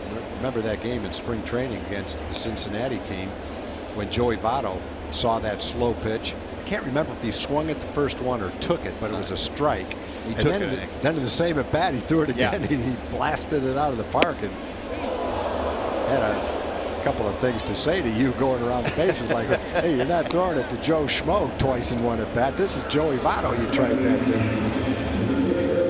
Well, the strikeout of Brian McCann and 3 fastballs up about letter high. And A.J. Griffin found something that worked against McCann. He just stayed right with it. You could put a teacup over those 3 pitches. Right there where the target was set by Robinson Chirinos. McCann couldn't get the head of the bat to it. She did that last night in the bottom of the 9th. Yeah. Well, I'd rather not revisit that. Yeah, I know. I know. It's a hard one to forget. 2 outs, bases empty for Teixeira, who struck out his first time, and he loops one to left center. Mazzara loping in after it, makes the catch, and it's a 1-2-3 inning. And that would be 11 straight sent down by A.J. Griffin. After 4, Rangers by 1.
Is brought to you by Southwest Airlines. Transparency, low fares, nothing to hide. And by the all-new 3-row Mazda CX-9. Meticulously crafted for driving because driving matters. Our Rangers come to bat here in the top of the 5th inning. Leading 1-0, Michael Pineda has only allowed the 2 hits. They both came back in the 1st inning. Leadoff home run by Shin-Soo Choo, and then a 1-out single by Nomar Mazzara. Other than that, the Rangers have been given 3 walks, but have not been able to capitalize so far. Robinson Chirinos will lead things off. It'll be Chirinos, then back to the top of the order for Shin-Soo Choo and Ian Desmond. Robinson, the strikeout victim. Pineda has 9 of them through the first 4 innings. 1 ball, no strikes. 180 season average for the Ranger catcher.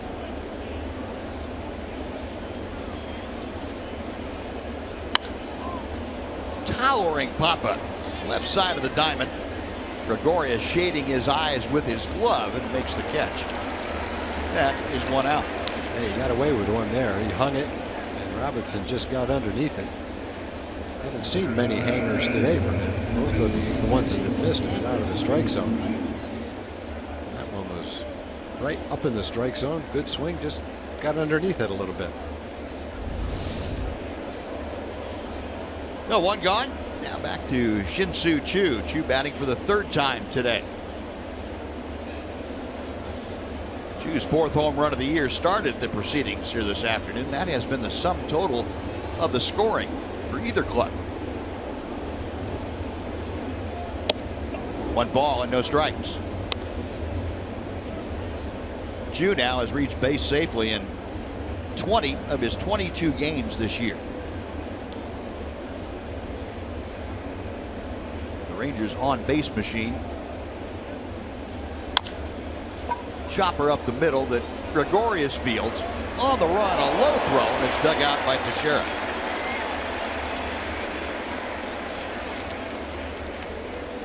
No 2 gone. Pretty nice play on both ends of that chopper. Teixeira. Ranger fans will remember that Tex was one of the best fielding first basemen, or developing into one of the best fielding first basemen in baseball. It was at the end of his Ranger tenure. Here's Ian Desmond, who is lined to right and struck out.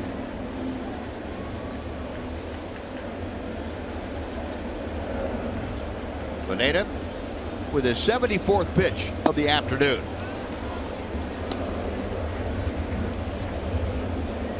Haven't seen too much contact on a good slider like that by the Rangers against Pineda. No. Pineda has the 2nd highest swinging strike rate in the American League. Almost 14% of the time they swing and miss. Might be higher than that today. You can see why with that slider. That's his swing and miss pitch.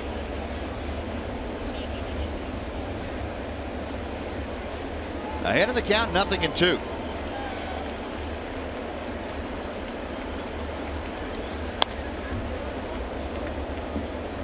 He comes with 97 up and away. That's a little tough to get a piece of, but Ian Desmond did a pretty good job of it.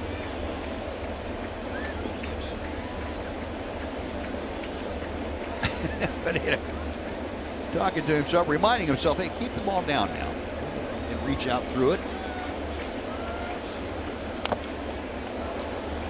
Just able to get a little bit of that slider. Ian Desmond stays alive at no balls and 2 strikes. Desmond came into the game 7th in the American League with his .322 average. Now down to an even .320. He has been something to watch though the last 2 months. Boy, he is tearing the cover off the ball. Check swing. Did he go? Yes, he did. The appeal down to John Tumpane. He throws up that right fist. That is 10 strikeouts for Pineda in a 10-pitch 5th inning. We played half the ball game in New York. Rangers leading the Yankees 1-0.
Internet from AT&T, the replay this afternoon. How about A.J. Griffin? Now, some of these pitches, granted, were not exactly high speed, but some of them were. He has been outstanding this afternoon.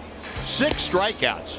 on the way to retiring 11 straight Yankees. Got a couple of looking strike threes, and then Brian McCann let go of the bat as he struck out swinging. And we start the bottom of the 5th inning with Chase Headley facing A.J. Griffin. It'll be Headley, Gregorius, and Hicks.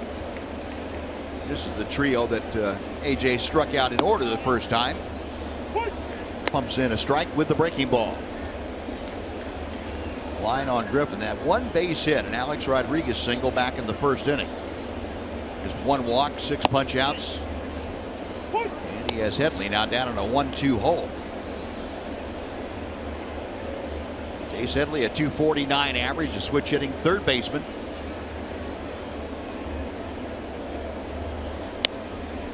Didn't mean to do it. Check swing foul.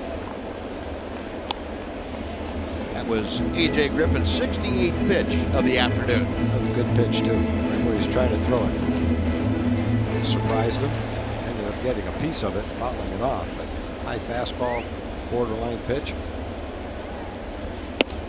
Higher that time. Yep. Tried to go up the ladder an extra rung and couldn't get Headley to chase it. 5 home runs for Headley, 21 RBI. Rangers in an overshift now. Adrian Beltre, the only Ranger on the 3rd base side of second, about halfway between 2nd and 3rd. Everybody else bunched on the right side of the diamond. Chirinos going to go out and have a talk with A.J. Griffin. Still at this point, you remember that Robinson Chirinos missed a couple of months of the season, and working with pitchers, the continuity of it really built up the rapport to where you know what's in each other's head, and you don't get as many situations like this where you get to a spot where pitcher's thinking one way, catcher's thinking another. Chirinos going out to make sure that they're on the same page before that pitch was made. And it runs the count full now to Headley, who's trying to get aboard to start the 5th inning. Didi Gregorius is in the on-deck circle. Payoff pitch from Griffin. We'll reset and try it again.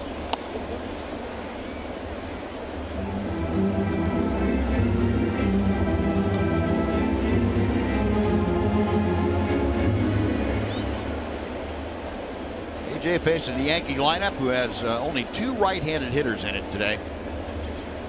3 switch hitters and the rest left-handers. Call strike 3. Headley was hoping for a better outcome, and he didn't get it, as A.J. Griffin gets his 7th strikeout. Headley went back to the dugout the last time almost the exact same way.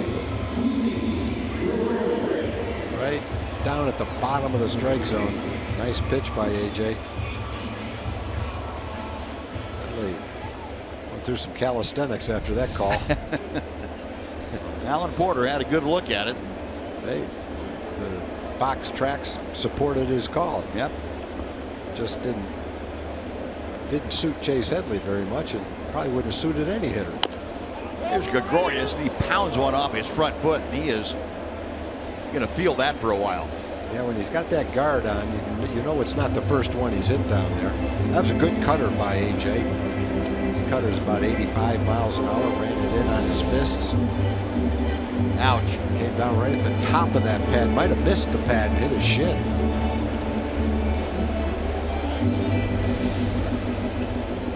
That's going to leave a mark. Joe Girardi, the Yankee trainer, out to commiserate with Didi Gregorius. Well, we have a second here. Let's send it back to Dana Larson, who has a Chevy game break for us.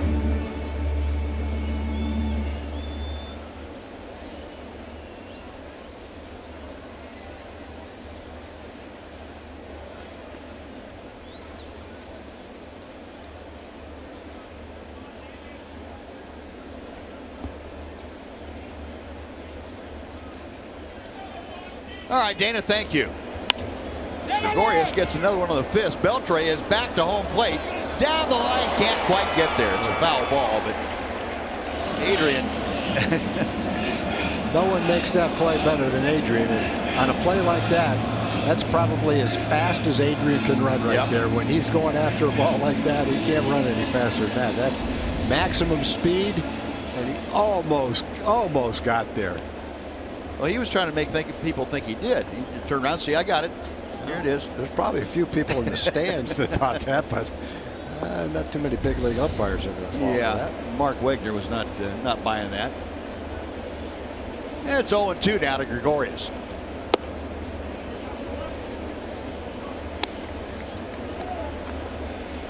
.288 season average for the Yankee shortstop.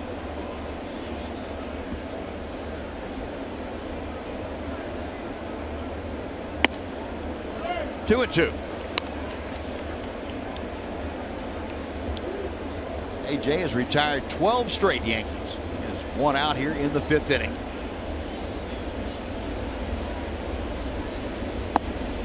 Just missed, and for the 2nd straight hitter now, he's gone to a full count. Gregorius hitting 7th in the order. Aaron Hicks, the right fielder, will follow. Payoff pitch. Try it again.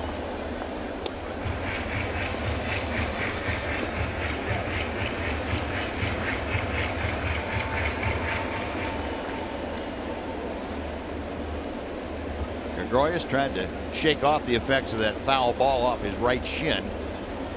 He's back in there and awaiting another 3-2 offering. High drive to right.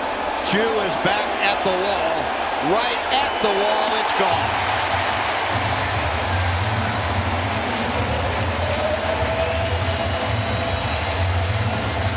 Gregorius' 8th home run. We have a brand new ball game tied at 1.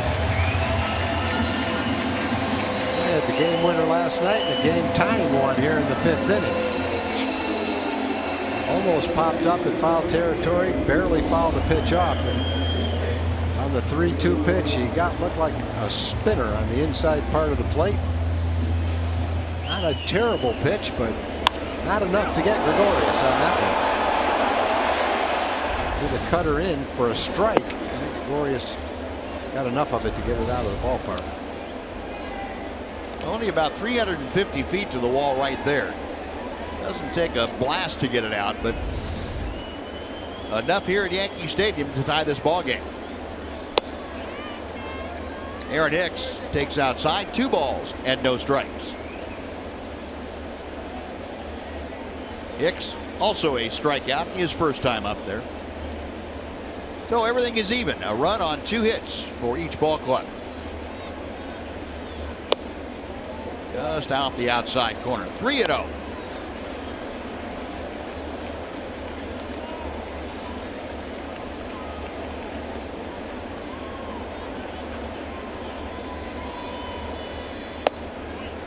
Yeah, 3-1 as AJ nails that outside corner.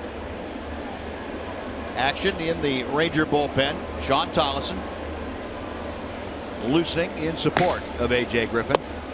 There is ball 4. That was right about this time in the game against the Red Sox where it looked like AJ hit the wall. Got about 10 pitches less right now than he did then. Brogale going to go out and take a little time. Let AJ and Robinson Chirinos going to settle back in and let Sean Tollison get some more warm-up tosses. Well, we have a second here. We'd like to remind you to join the Texas Rangers Baseball Foundation and Medical Center Arlington on Sunday, September 4th. It's the 5th annual Rangers Labor Day race. You can enjoy a scenic 5K course that finishes on the field, or bring the whole family for a 1K fun run.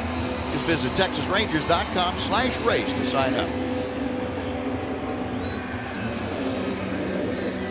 The conference concluded. 1 on, 1 out, 1 across for the Yankees here in the 5th. Lano Torreyes, the number 9 hitter, will step in. Torreyes flied to right in the 3rd inning.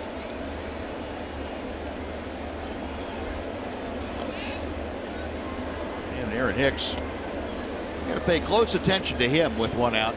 He runs very well. Torres, the kind of guy that you might see Joe Girardi use a hit and run with.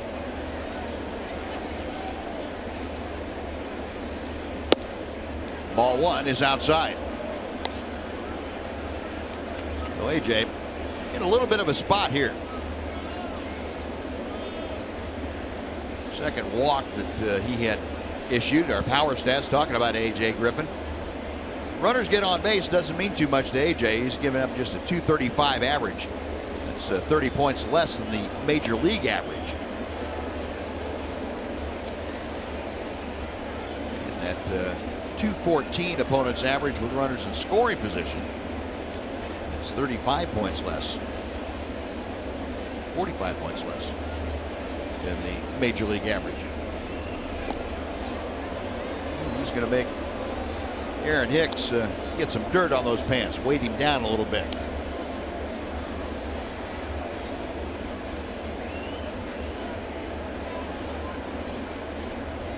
.241 season average for Torres.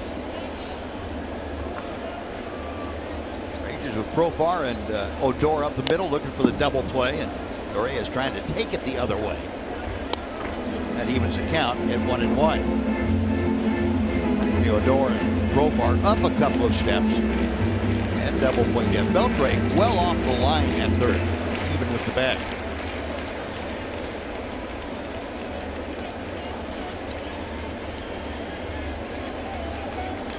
Runner on the move, a pitch out.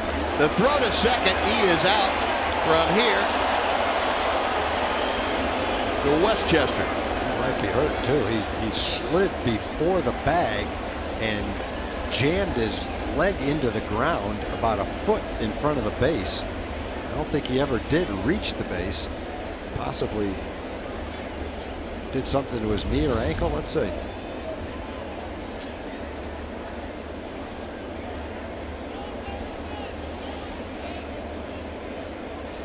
I'm not sure what he. His right leg is.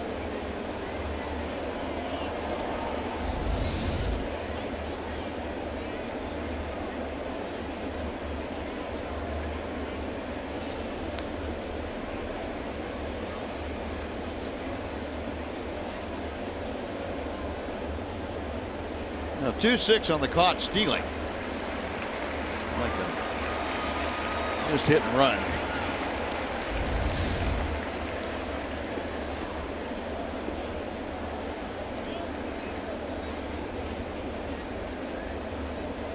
That makes a good picture.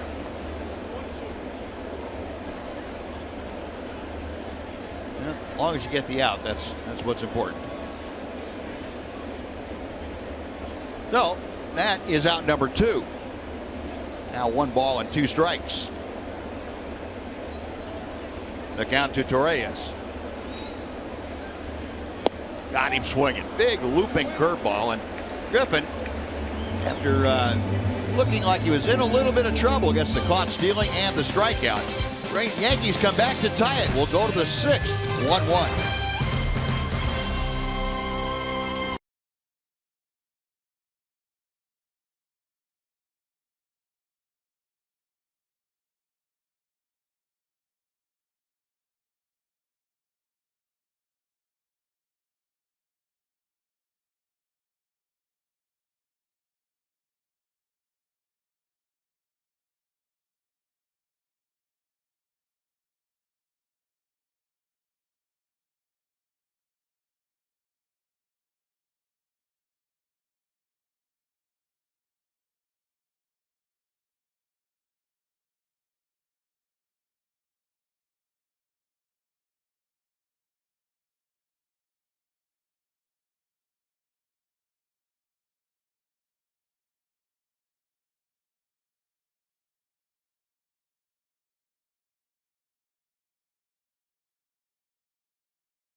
Sonic Slam Inning brought to you by Sonic. Today's jackpot is worth $100 and dinner for two at Sonic Drive-In. If a Ranger hits a home run during this inning, Jesse Schrum from Denison will win $100. And if a Ranger hits a grand slam this inning, Jesse is going to win $25,000. You can register at any participating Sonic restaurant. Well, all the runs this afternoon, both of them have come via the home run. Rangers with a Shin-Soo Choo leadoff home run against Michael Pineda. And Didi Gregorius with a game-tying home run against A.J. Griffin. Michael Pineda, new season high, 10 strikeouts in 5 innings this afternoon as Nomar Mazara leads things off and takes strike one. Mazara with a first inning single and hit a chopper right back up the middle. That was flagged down by Gregorius after being deflected by Pineda last time up. 1 ball and 1 strike. And Pineda's had 10 strikeouts. Every one has been a swinging strike 3. 86% of his strikeouts this year have been swinging strike 3s. And without visualizing every one of the 10 strikes today, you'd have to think 7 or 8 of them have probably been with a slider.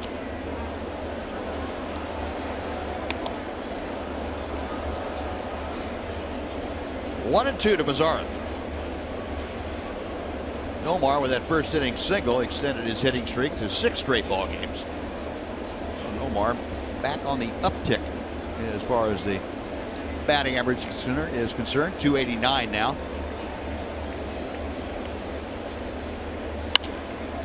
In the air to left field. Brett Gardner without number 1. Adrian Beltre will be next.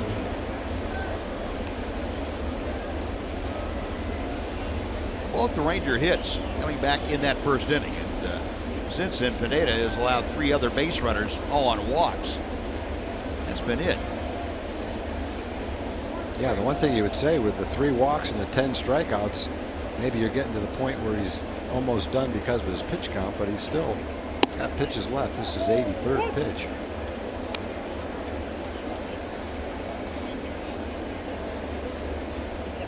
Adrian discussing that last call with Alan Porter. Adrian thought it was high, but Alan Porter, who has the last word, disagreed. 0-1 pitch. Of course, in this kind of a game, you're probably going to see the 3 big guys in the 7th, 8th, and 9th anyway. So if you get Pineda out there, it's not like it gets any easier.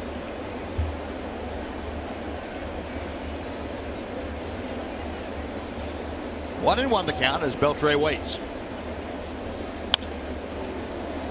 A pitch there to work with. That one up at the top of the strike zone. 1 and 2 after the foul ball.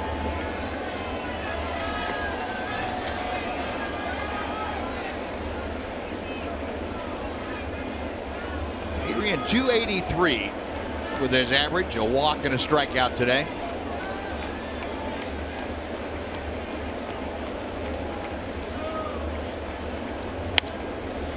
That is out of play to the right.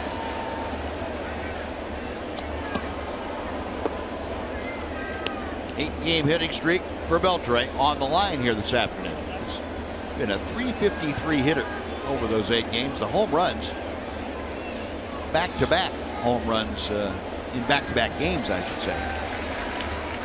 Tuesday night and last night. In tight, 2 and 2. Rangers with Choo's home run today have homered in 11 straight games. That's their longest streak of the season. Hit 16 home runs in those 11 games.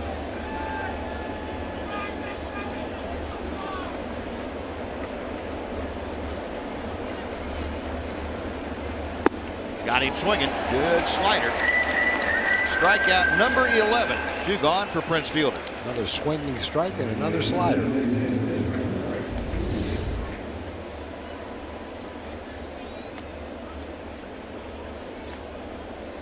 Slider, you know what that slider looks like? It looks exactly like Kobe Lewis's slider. Only Kobe's not quite as fast, but the same kind of a breaker, and Kobe gets a lot of swings and misses at his slider as well. He does. You're right.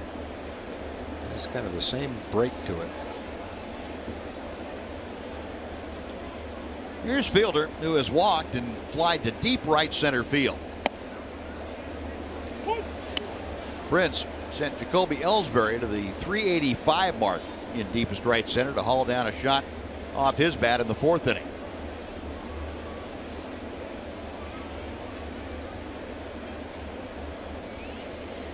Prince sitting in an even 220. If all you did is look at the matchup and see that the Rangers are facing a pitcher today who is 3-7 with a 5.51 ERA, you wouldn't expect to be watching this.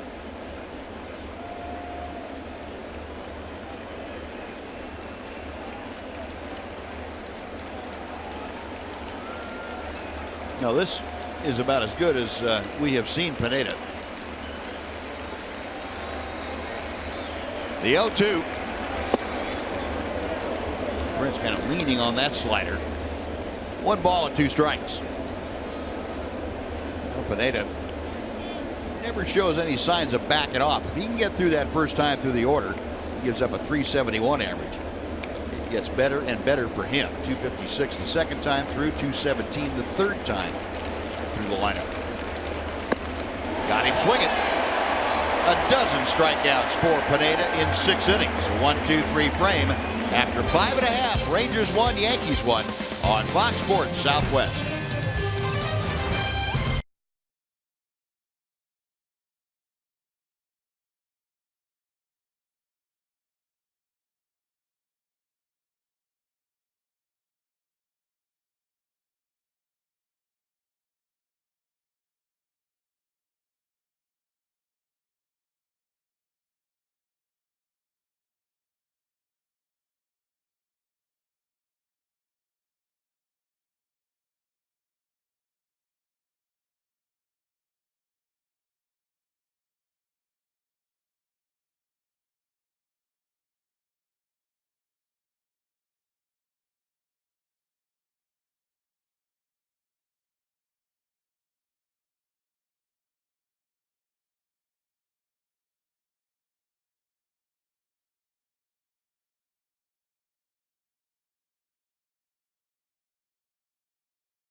MLB All-Star Game ballot today.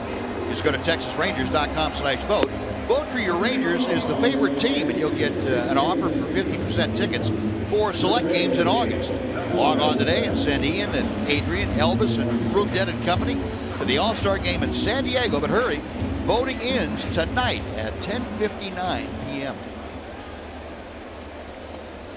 Sean Tollison has come out of the Ranger bullpen to take over, so A.J. Griffin works 5 innings this afternoon. Gives up the run on the home run by Gregorius. Just 2 hits, 2 walks, 8 strikeouts. He will not have a decision today. Sean Tollison on to face the Yankees here in inning number 6. He is facing the top of the order. Jacoby Ellsbury is 0 for 1 with a walk and a strikeout. Saw the numbers for Tollison. This is 29th appearance of 2016. A little bit low, 2 balls and no strikes. So at A.J. Griffin's 2 starts since coming back from the disabled list, he struck out 14 and 9 in the 3rd. The stuff has been good. Not a lot of walks, only 3 walks. The only thing you would say is you like to get a few more innings out of the amount of pitches that he's thrown. Line to right center, on the move, Ian Desmond. He tracks it down for out number 1. Yeah, and that's, you know, this was better than last time out. for A.J. He still has some things that I'm sure he'd say he needs to work on. But overall, he looks healthy. That's the big thing. Yep. He pitched 2/3 of an inning more and probably 7 or 8 pitches less. So that is a step forward. And the ability to get the strikeout, not give up many hits, that's positive. The stuff was good. And when you get an extra, say, inning and 2/3. Boy, Profar, what a play to get up and get Gardner. Jurickson Profar, one step and a dive to his left, a short hop pickup, and a bullet to first. A couple of hard hit balls, one to center. This one making a bid for a base hit to left center field. Profar got it, a slicing one hopper. Got up and made the play. How to get that thing to stay in his glove as hard as that was hit. Goodness. 2 away. Here's Alex Rodriguez.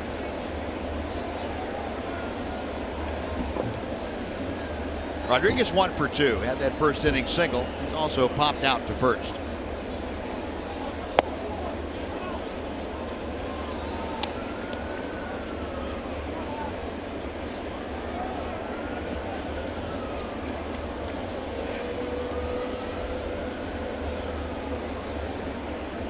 John Tolleson set. And misses inside. 2 balls and no strikes. John Tolleson, limited number of at-bats facing Alex Rodriguez. Rodriguez 1 for 1 with a walk against Tolleson.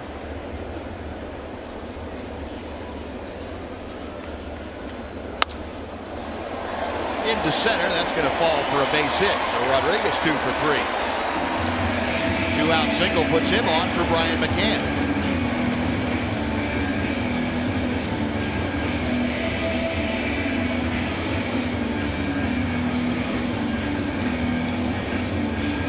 Just the 3rd Yankee hit of the afternoon. Brian McCann striding to home plate is lined to short and struck out.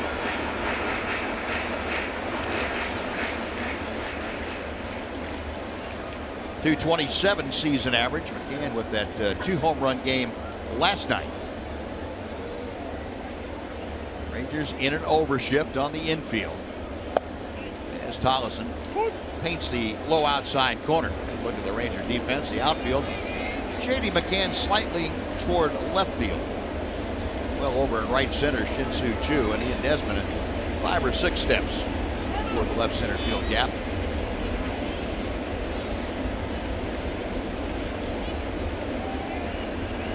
Well, Eddie Moore with all the spray charts and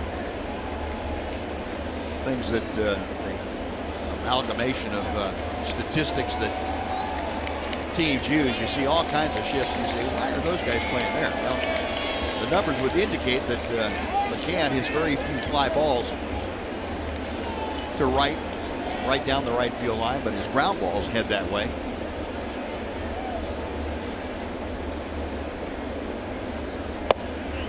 And changeup just off the outer edge. A ball and a strike.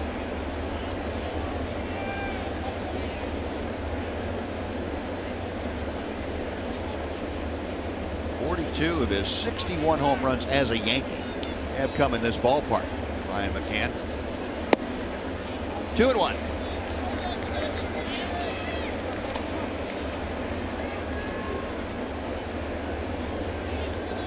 McCann, another Yankee with limited experience against Sean Tolleson. 0 for 2 in previous matchups.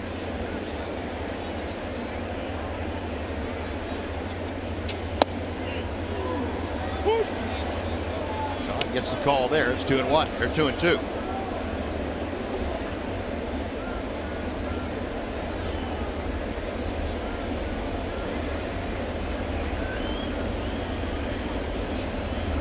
Torino's flashing the signs out. Tolleson ready to work. The check of Rodriguez. And a line drive to center. Desmond playing back on it. Stays back. And it falls for a base hit. McCann reaching out. Lining the second straight 2-out single to center field. Well, as a center fielder on that play with 2 outs, you have a choice to make.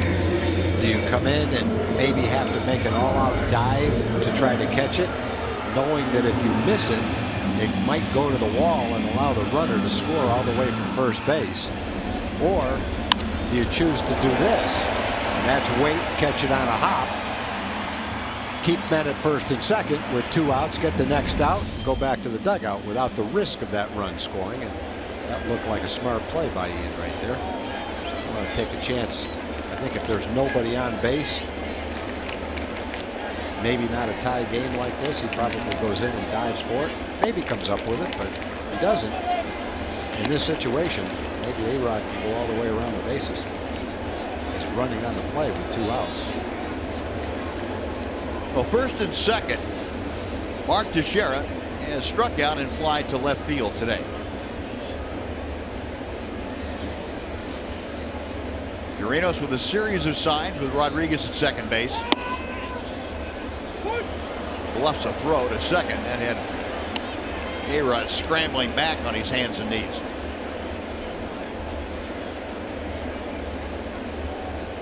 A ball and a strike. Last pitch called strike 1.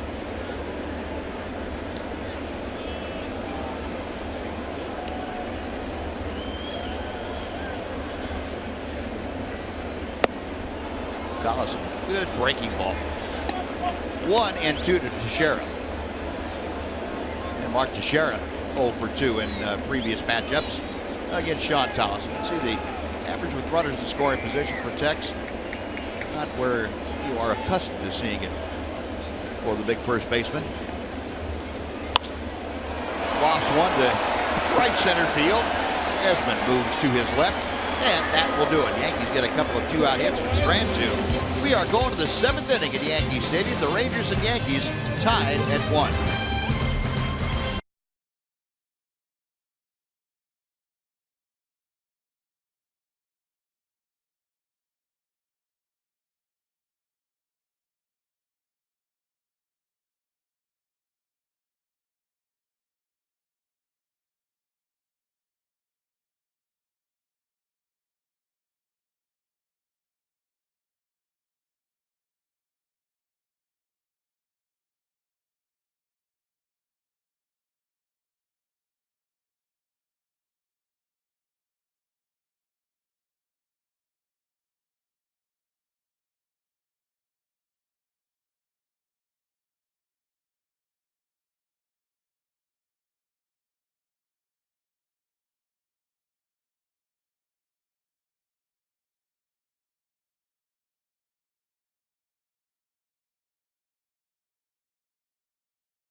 Been a battle of the long balls.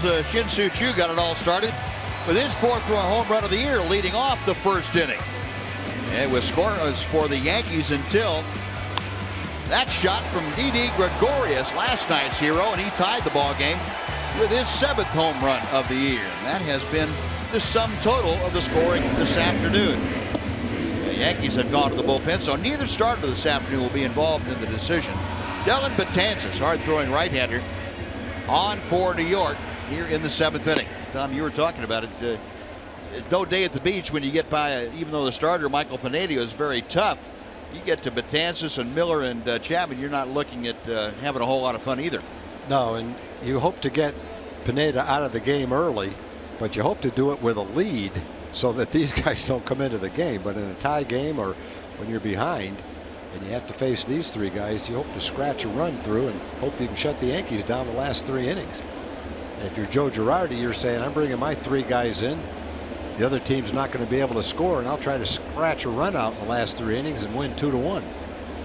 Those numbers for Betances, and He will face Rougned Odor to start things off. And Rougned takes ball 1. Odor struck out both times, and he faced Michael Pineda.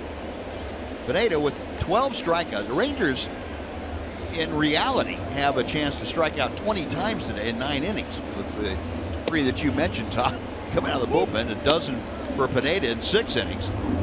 Betances, Miller, and Chapman averaging about 7 strikeouts for their 3 innings of work when they pitched the same game. 1-1 to Rougned. Yeah, imagine what this combination would do to a bad team.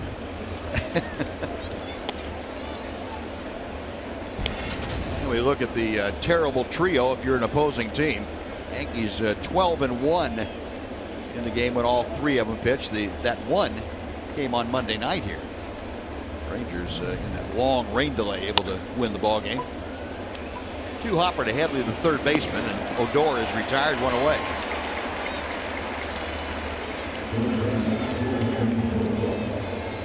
Well, Betances gets Odor, and now we'll face Jurickson Profar.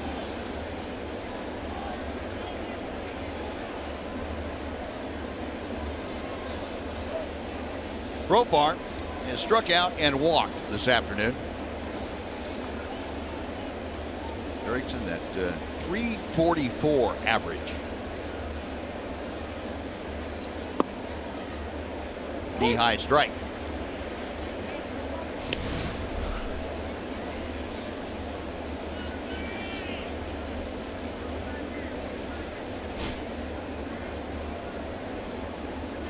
Profar, the switch hitter, hits out of that slightly open stance from the left side.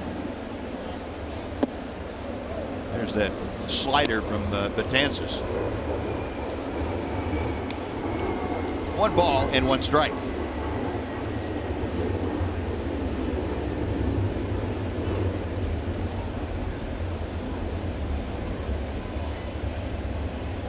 Six-foot, 8-inch right-hander back to the plate. That's a little bit low.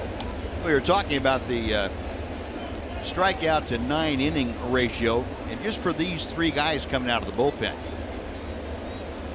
a 15.5 strikeout per 9 inning rate. That's a lot.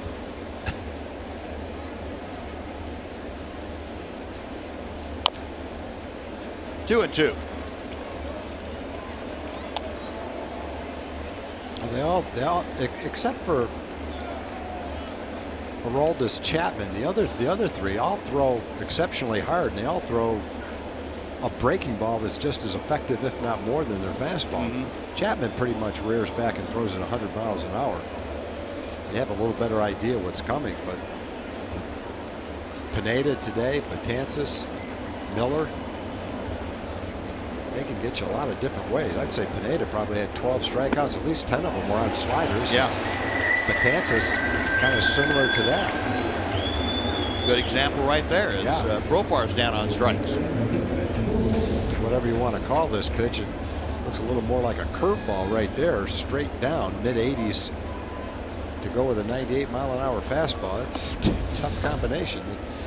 When you see them pitching like they are today, and then you see the strikeout totals, it's not a surprise that they have those totals when you watch the stuff. It's pretty much what you would expect from guys to throw like this.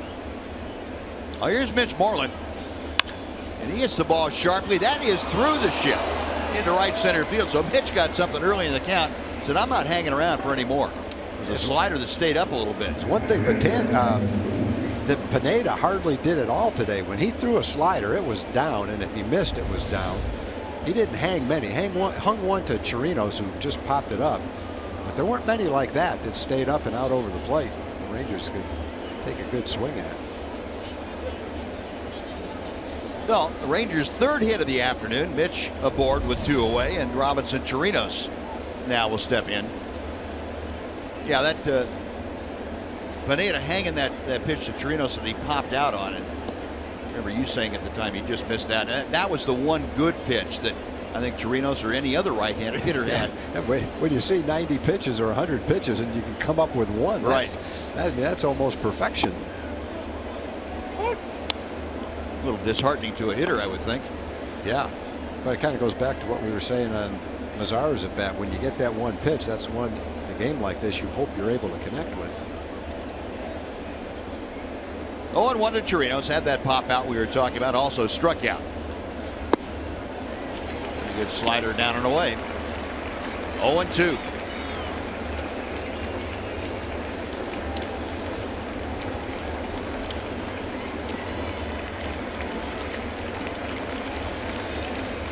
Orland at first, 2 outs.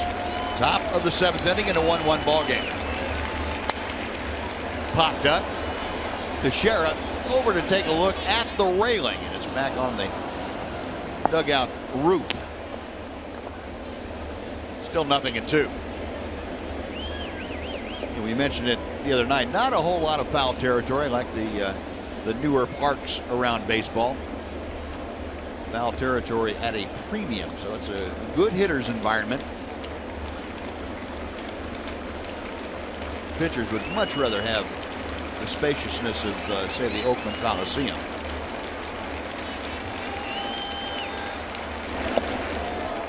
One and two.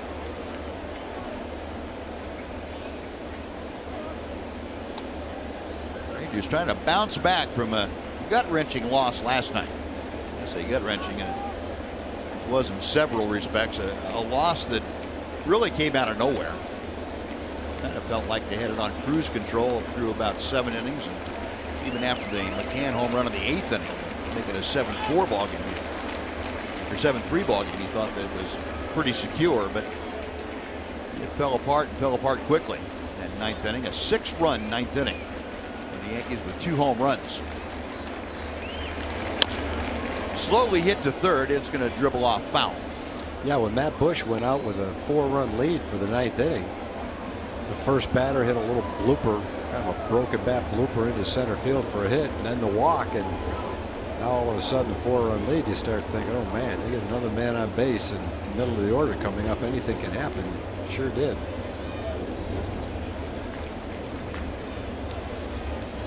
Yeah, Rob Refsnyder had that little blooper, and then the walk to Jacoby Ellsbury, and that was it for Matt Bush last night.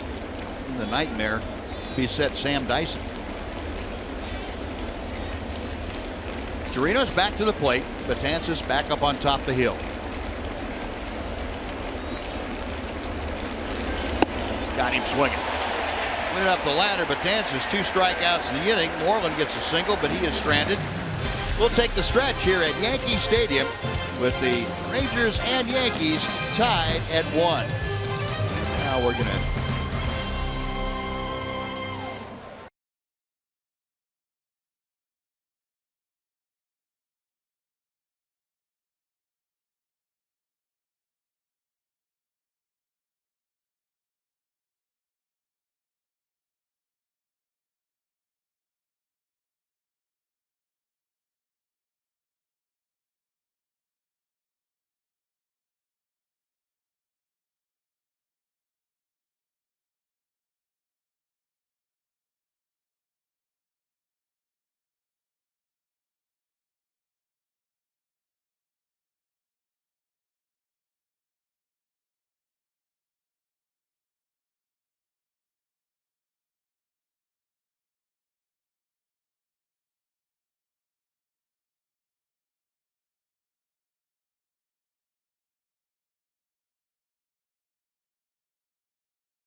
taking the seventh inning stretch here at Yankee Stadium.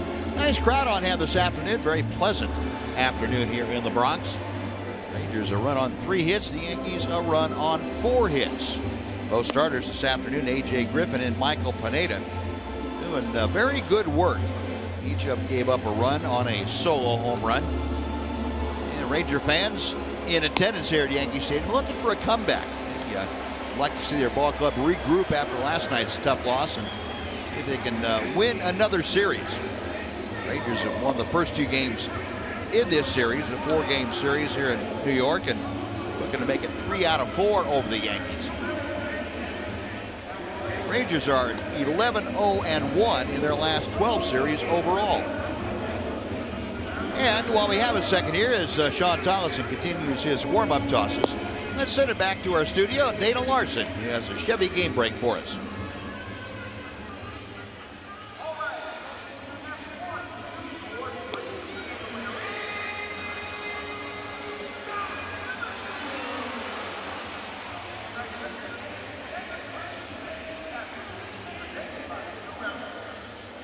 All right, Dana, thank you. Now, Sean Tollison has finished his warm-up tosses. Sean came into the ballgame to start the 6th, gave up a couple of 2-out singles to Alex Rodriguez and Brian McCann, and was able to get Teixeira on a fly ball to center. So no damage done. He will face Chase Headley to start off this 7th inning. Didi Gregorius and Aaron Hicks to follow. Headley, as you can see, called out on strikes both times that he faced A.J. Griffin today. Going the other way, that's going to bloop in for a single. Headley aboard to start the Yankee 7th. Tollison made a pretty good pitch in on his fist, but Headley able to fight it off for a leadoff base hit.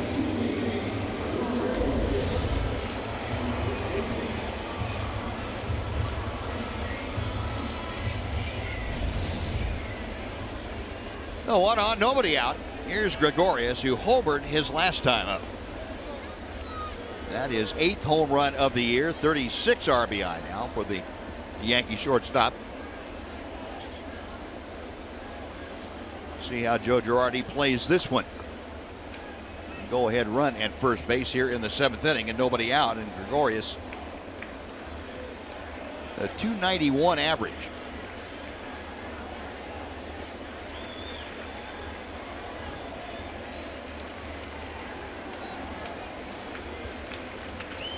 Rangers double play depth up the middle. Adrian Beltre in front of the cut of the grass.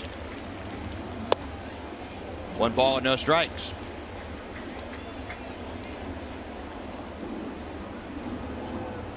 A good look at the Ranger defensive alignment. Very shallow and left, as you can see. Nomar Mazara. Gregorius sprays the ball around pretty well. Every once in a while, like last night, he'll turn on one and drive it.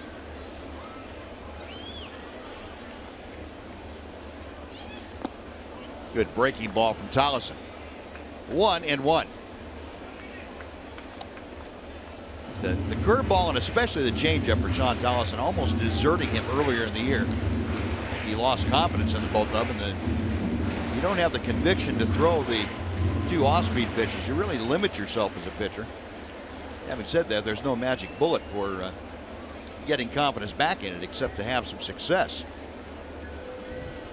That's what Tollison is trying to rebuild as he's worked out of the pen in the last 10 or 12 outings.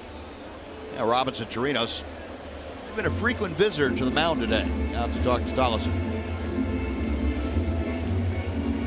We were talking about Gregorius moving the ball around. That's pretty evenly dispersed. Left field, right field, center field.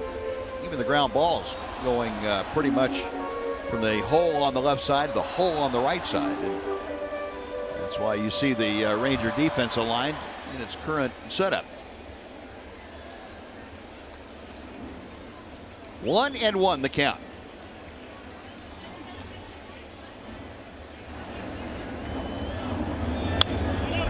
Now 1-2.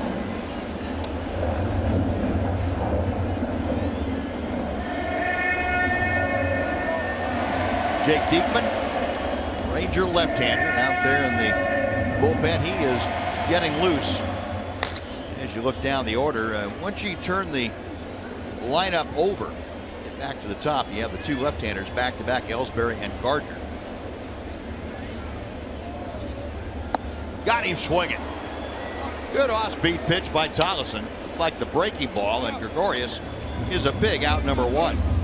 Not a good sign, Sean, being able to get the strikeout in that situation with his off-speed pitches. Perfectly located pitch.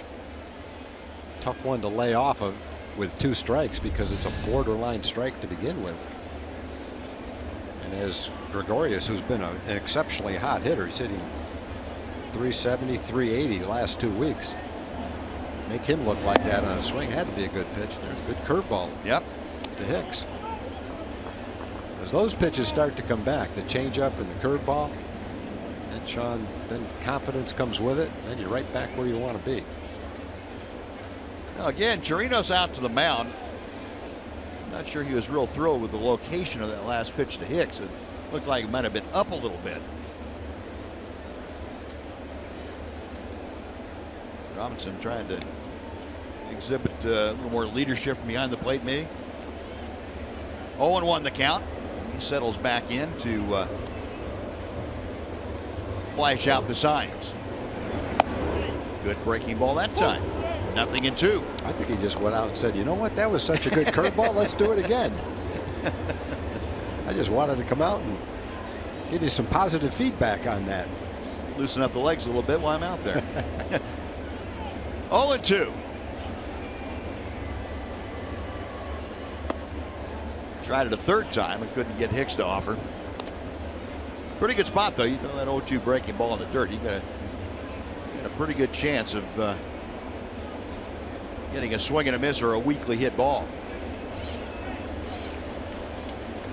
Headley the runner at first. He's aboard after a leadoff single. 1 out later. Rangers trying to turn a pair here. Back to Tollison to second. They do get one there. That's all they'll get. Hicks runs pretty well. Headley removed from the base paths. 2 gone. Ronald Torreyes, the scheduled hitter, being pulled back to the Yankee dugout. Looks like Carlos Beltran has grabbed a bat. He's going to come up as a pinch hitter. Yeah, Sean makes this play to make sure he gets the 1 out. He's probably pretty sure they're not going to turn 2, but you want to get the lead runner, and he did that with an accurate throw.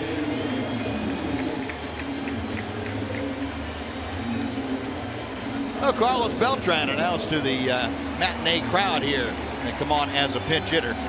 Beltran strained his right hamstring here on Tuesday night. Singled in his first at bat, hurt himself coming out of the box. Now with the announcement of Beltran as a hitter, Jeff Bannister going out to the mound, and this comes down to a matter of, do you want Beltran to hit right-handed or left-handed?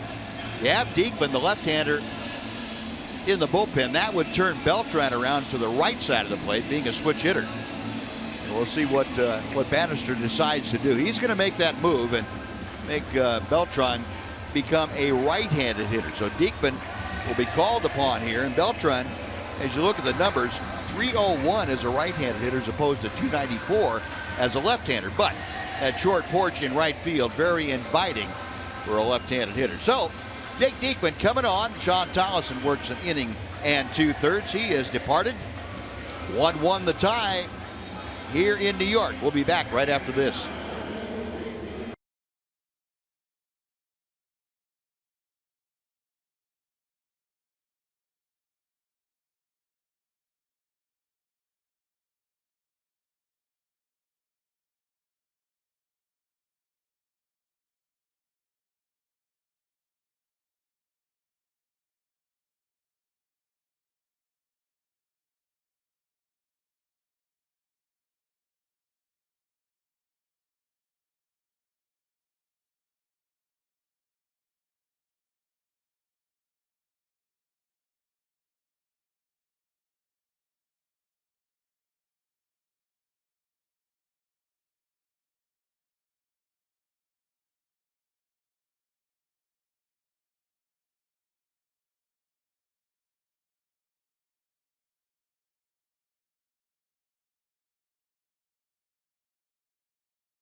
The left-hander Jake Diekman on now, and Diekman inherits Aaron Hicks at first base. Only runner on. Jake appearing in his 37th ball game. 1-1, a 3.03. That ERA has gone up significantly in the last 5 outings. Gone up from 1.35 to its current 3.03. Jake has been struggling a bit, trying to get things back on the right side of the ledger. He will face Carlos Beltran, who turns around to hit from the right side. Takes ball 1. Beltran, a .297 average overall. There are the breakdowns we were talking about. 12 home runs as a left-handed hitter, and that primarily is in this ballpark is why you would turn him around to bat from the right side. Cut down on the chance of him hitting one out to that short porch. Doesn't guarantee that he won't, but at least it's not going to be a cheapie typically if he hits one right-handed. He's got Aaron Hicks at first. Hicks on to the fielder's choice grounder. A 1-1 ball game. Yankees with 5 hits. Rangers with 3 this afternoon. That pitch off the outer edge. 3 balls, no strikes.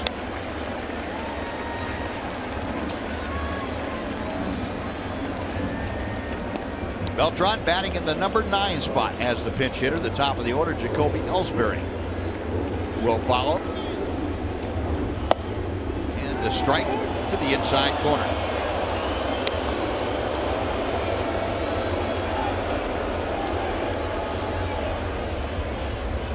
Folks here at Yankee Stadium not particularly convinced that was a good pitch.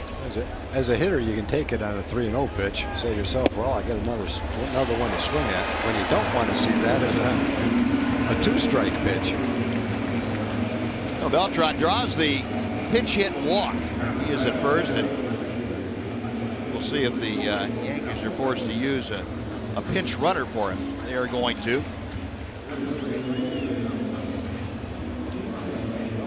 It's going to be Starlin Castro coming off the Ranger bench. So Castro, no doubt, will stay in the ball game, take over at second base. He is the pinch hitter here, or pinch runner here, I should say, for the pinch hitter. 2 on with 2 out. Jacoby Ellsbury, 0 for 2, will face Jake Diekman. Ellsbury walked in the first inning, struck out in the 3rd, lined to center in the 6th.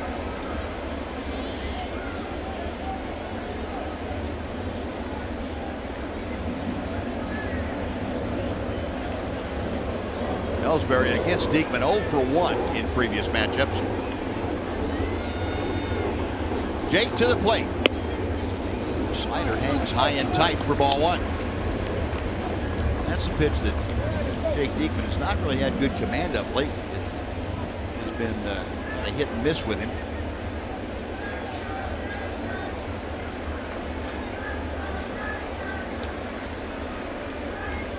Diekman set the 1-0. Hammond got hung up there too. 1 ball, 1 strike.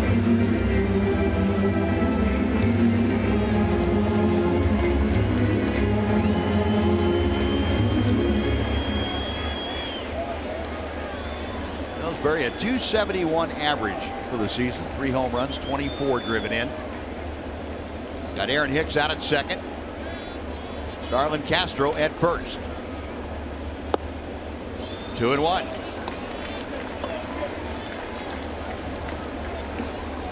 Diekman in his last 4 outings has given up 6 runs in 3 innings. 6 runs on 5 hits and 2 walks. Yeah, battled a little bit with his command. 8 pitches, 2 strikes, 6 balls.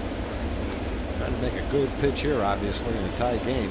With the Yankee bullpen the way it is, can't give up one right here.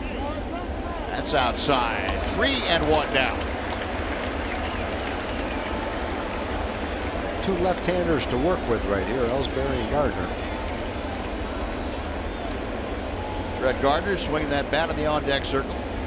Or he was a second ago. You have to trust me on that. I do. Diekman okays the sign. The left-hander back to the plate. And misses outside. Ball 4 and loads him up for Gardner.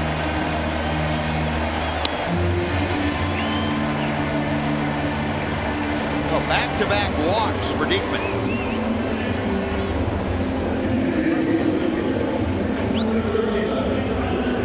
It's the first time this year that Jake Diekman has walked 2 in an outing. And that's going to earn a visit from Doug Brocail, Ranger pitching coach, out there very quickly. He's going to talk to his battery, plus the left side of the Ranger infield, Jurickson, Profar, and Adrian Beltre. See what they have in mind. Everybody encouraging Jake Diekman to throw that good stuff in the strike zone, but whatever's going to happen, happen.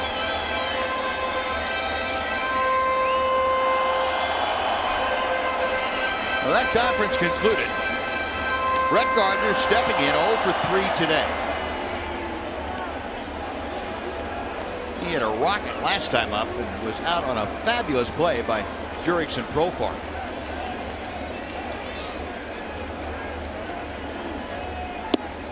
Takes the first pitch inside for ball 1.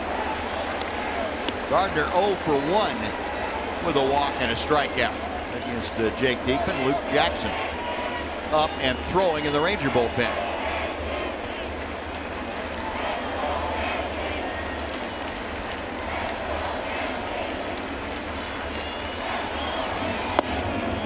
That pitch low, 2-0. Gardner definitely not going to swing until he sees a strike. We talked about Brett Gardner last night. Almost 35% of the pitches that he sees are the only ones he swings at. That's a very low percentage. Takes that one in there, 2-1.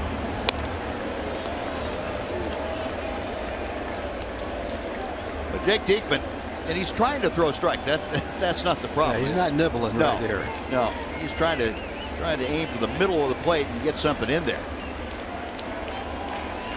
But sometimes the harder you try, the worse it gets. Grounded to the right side. Odor has it. On to Moreland, and Diekman able to work around the 2 walks. He leaves the bases full, and we will go to the 8th inning at Yankee Stadium. The Rangers and Yankees still tied at 1.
The #1 live streaming sports service delivers everything you've come to expect and a lot more.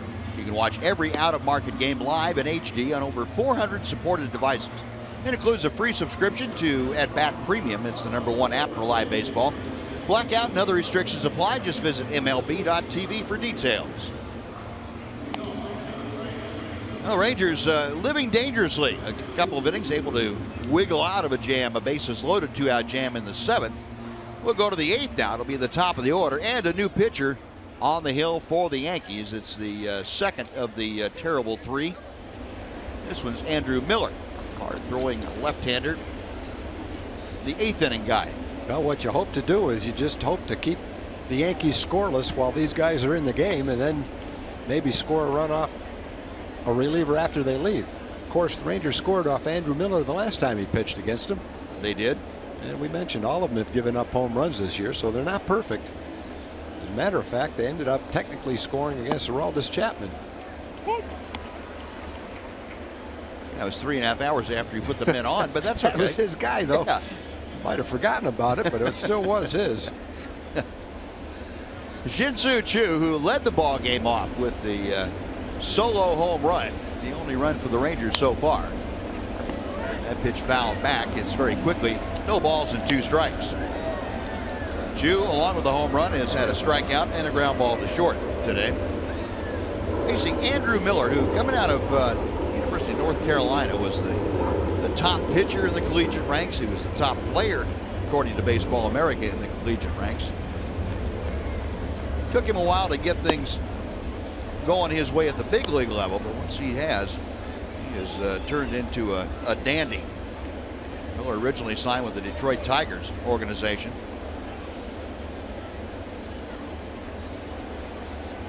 He dropped down to the Tigers in the first round because of a signability issue, but they paid him and signed him.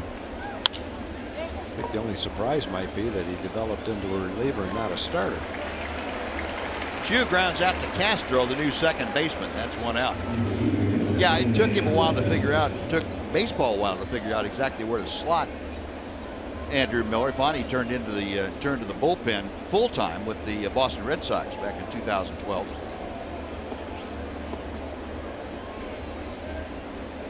Marlins had him for a while, 2008 on through 2010. Tried him exclusively as a starter and didn't get many results.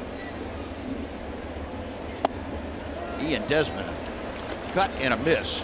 It is 0-1. Desmond 0 for 3 here this afternoon.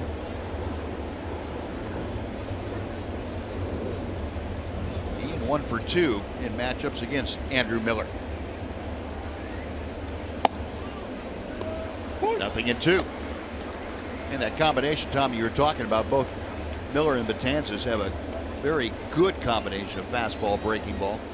Miller's a little more of a sweeping breaking ball, but still the hitters get caught in between a lot. Big difference in movement and velocity between the off-speed pitch and the fastball. And the last pitch Betances threw that struck out Robinson Chirinos was 100 miles an hour.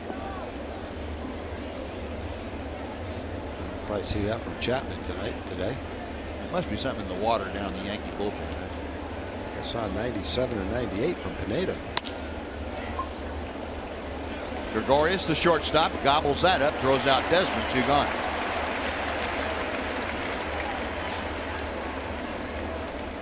No bases empty for Nomar Mazara.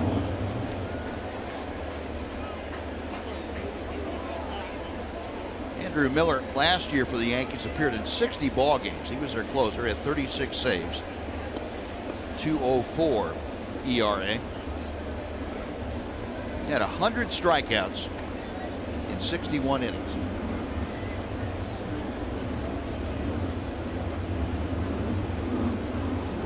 Would you rather have 100 strikeouts in 61 innings as a reliever, or 61 strikeouts in 100 innings? I think I'd rather throw less frequently. Less frequently? Yeah. Get all the strikeouts? Yeah, the way it is today, there was a time that it was preferable to go out there more often. That's not the case. Either today. way, you'd be looked at as a pretty valuable reliever. I would think so. If you can throw 100 innings as a reliever. That's unheard of nowadays. Yeah, if you get if you get up close to 80 appearances, you're a horse, and you're probably going to be, your skipper's probably going to be accused of overworking you. What do you think the skipper was accused of when Mike Marshall appeared in like 109 games and threw close to 200 innings? Trying to remember, was that Gene Mauch with the Twins when he did that? I've forgotten who was managing. I thought he was with the Dodgers when he did it. I'm going to look that up between innings. Yeah, I know he was with the Twins when he had a big year. That might have set an American League record or something. Yeah, if he'd had, I don't think Mike had an agent at that time, but if he'd had an agent. You know what, though? That was him. He was the one that said he could do it. He was one of those physical conditioning freaks, a doctor of physiology, and he was convinced he had a way to combat that, and it looked like he proved that he did. And he threw a screwball too. Yep. Full count to Mazzara. Nomar trying to get aboard. Adrian Beltre in the on-deck circle. Andrew Miller with a payoff pitch. Got him swinging. 3 up, 3 down. Rangers dispatched by Miller in the 8th inning. After 7.5 it remains. The Rangers won, the Yankees won on Fox Sports Southwest.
As we head to the bottom of the 8th here at Yankee Stadium, this is the finale of a 4-game series between these two teams. After this, it is off to Minnesota for a 3-game set. Game 1 tomorrow, 7 o'clock here on Fox Sports Southwest. Martin Perez looking to improve on his record, 6-0 in his last 7 starts. He'll look to continue that streak tomorrow. One of the key matchups in that one against Brian Dozier.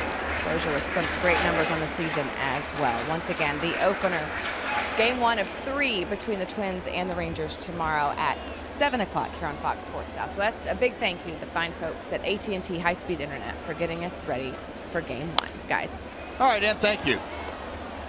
Alex Rodriguez leading off the bottom of the 8th inning, facing Jake Diekman. Got a 1 ball and 1 strike. It'll be Rodriguez, McCann, and Teixeira in this 8th.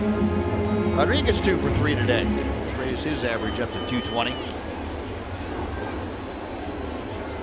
Handling the DH chores for the 2nd straight ball game.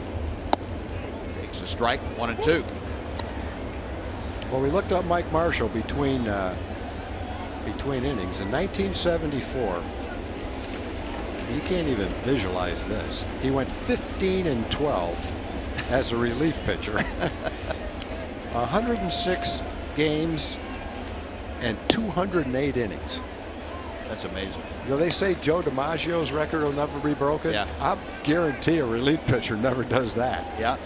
Now we talk, if a starter throws 206 innings, it's pretty amazing nowadays. Yeah. Not amazing, but it's, we'll say, and he was a workhorse, threw 206 innings. Did it as a relief pitcher. 1 hopper skimming out to Mitch Moreland. Rodriguez retired, 1 gone. Yeah, it's amazing. 208 innings out of the bullpen. And then 5 years later with Minnesota, he went 10-15 with 90 games and 143 innings.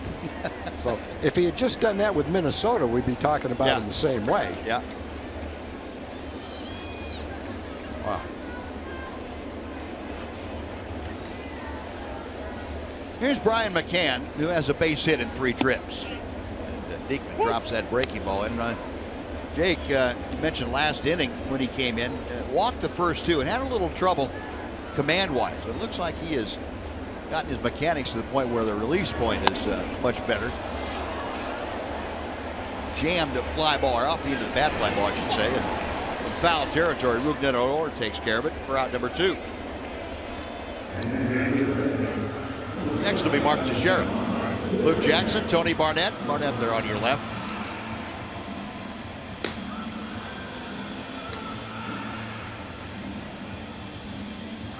And this is another one of those cases where, you know, if Jake Diekman can get through this inning in pretty good fashion, this will be it for him. But if he gets hung up at all on any hitter, he might very well be out of the ball game for Barnett or for Jackson. You can't sacrifice Jake Diekman and a lot of pitches today just for the sake of this ball game.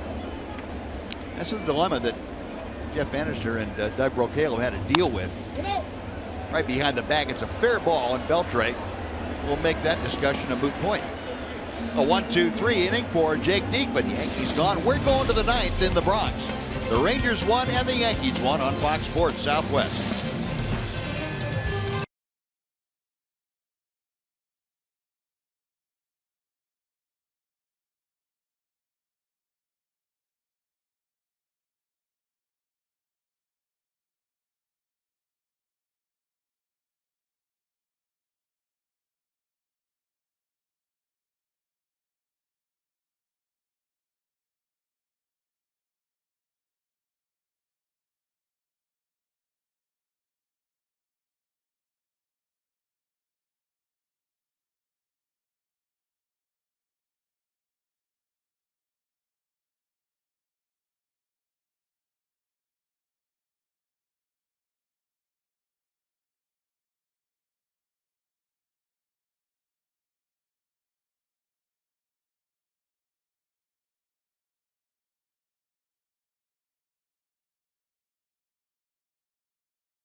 It's the 28-year-old left-hander, Aroldis Chapman. Saw Chapman here on Monday night / Tuesday morning. Well, we didn't see him on Tuesday morning, just on Monday night. 23rd ball game this afternoon, 1-0 with a 3.15 ERA. 20 innings of work, 4 walks, 31 strikeouts in those 20 innings. The league hitting .211 against him. The Yankees have nicknamed these guys No Runs DMC. So we'll try to make them 1-run DMC. Adrian Beltre leading off, and that first fastball is in under the elbows of Adrian for ball 1. Now Chapman came on with the Rangers trailing 6-5 in that 9th inning before the rains came. Ball 2.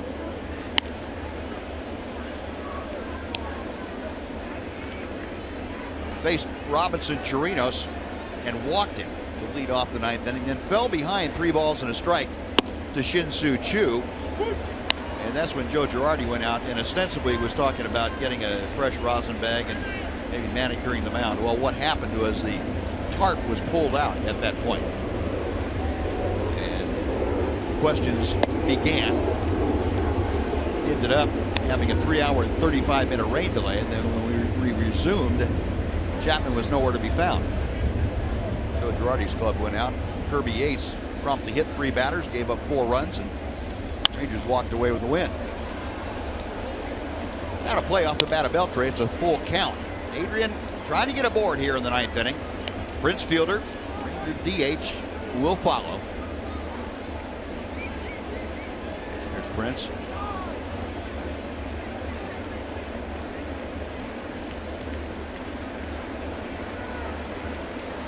Payoff pitch on the way. There's one right at the top of the strike zone, 100 miles an hour, and Adrian pretty much on top of that. Yeah, and again, you've got a better chance as a hitter of hitting a guy like Chapman, I think, throwing 100 miles an hour than the other guys, because with Chapman, you're pretty sure that's what you're going to see. With the other guys, you might see that nasty breaking ball that gives you no chance. Yep. Chapman's basically saying, I'm throwing it 100 miles an hour as hard as I can. I'm going to aim it right down the middle of the plate and see if you can hit it. And most of the time, the guys can't. But those other guys, Betances, he threw a pitch 100 miles an hour himself, and then has the wipeout breaking ball. Miller was 96 with that hard breaking ball.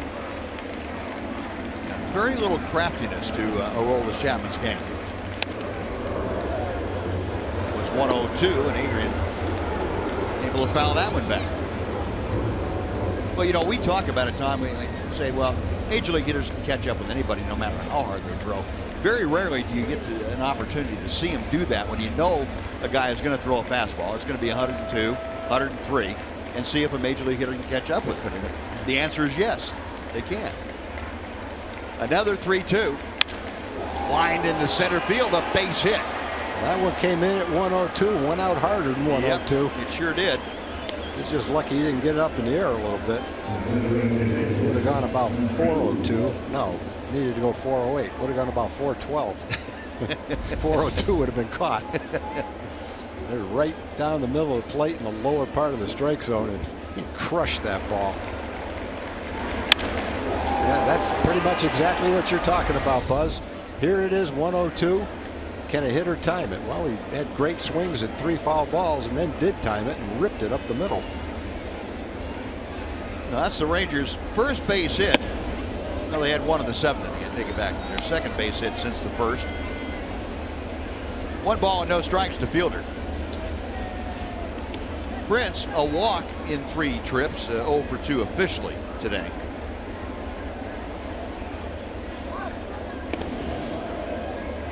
Adrian was surprised he threw over there.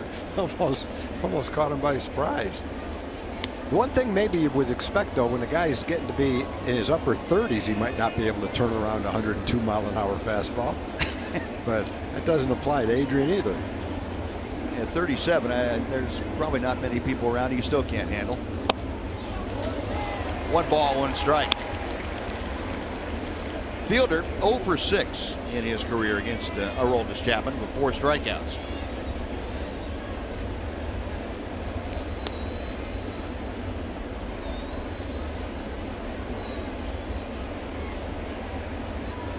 Yankees in a slight overshift. Got the shortstop Gregorius still on the shortstop side of second. Into the air to right field. He kind of got it down toward the trademark. Hicks makes the catch for out number 1. He didn't need to get a whole lot more of that to sneak it over the wall. Went about 320 feet right off the handle. If he got it a couple inches toward the barrel of the bat, he might have snuck it far enough.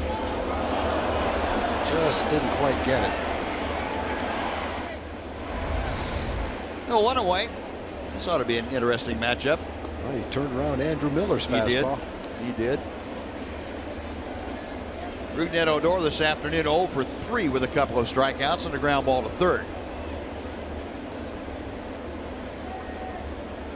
Beltre, a modest lead at first. Rugnet coming out of his shoes. We'll take you back to Monday night. Andrew Miller said, I'm going to get this fastball by him inside. Rugnet said, no, you're not. Not right here, right now. That was Odor's 14th home run of the season. He had his 15th last night, going the other way. Get it out to left field. Chapman really is the classic, here it is, see if you can hit it kind of guy. Sean Doolittle's a little bit like that for Oakland. He doesn't throw 100 miles an hour, but he pretty much says, here's your fastball. There's a little slider. That gives it a little different look. Whoops. That's not fair. I think that's what Rugnet's saying right there. So where'd that come from? He said, I should have hit that first one.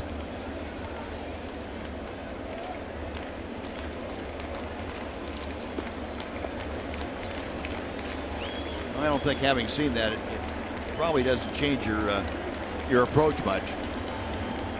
0-2 pitch. 1-0-2, and he's able to foul it off.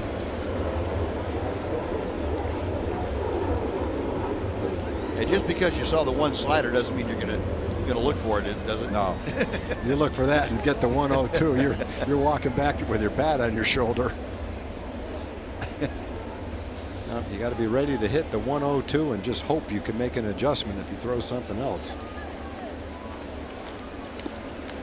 Maybe he hangs it. No balls, 2 strikes.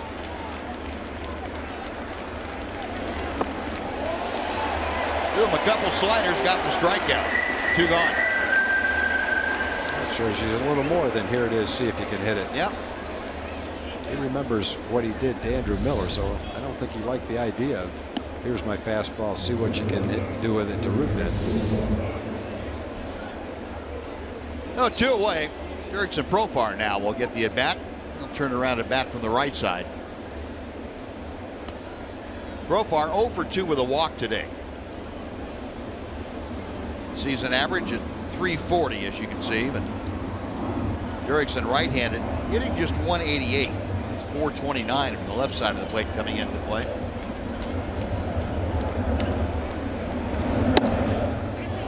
Spun around by that century mark.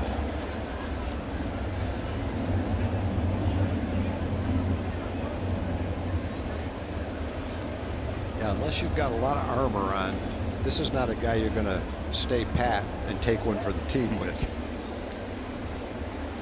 Stay right in there, maybe lean and try to get out of the way, maybe hit you in the arm. Not with this guy. 1-1. Yeah, it might take your arm off if you don't have the armor on. I think what I would do if I faced Chapman, just so I didn't have to hit the breaking ball, I'd swing late at the first fastball and hope I was guaranteed to get another one, and then just start swinging as soon as he got ready to throw it. Hope I could get lucky.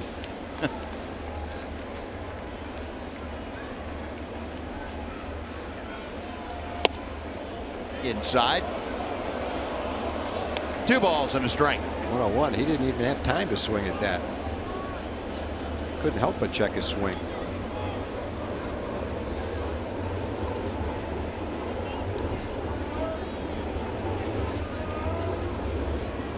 Chapman to check a Beltre at first.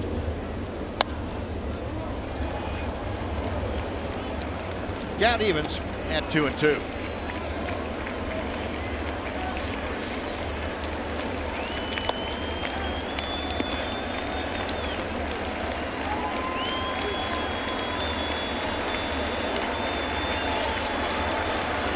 Aroldis Chapman having to go to his 21st pitch here in this 9th inning. A 1-1 ball game. Adrian Beltre, who led off the inning with a single to center. 2 outs later, still at first. A foul backing out of play.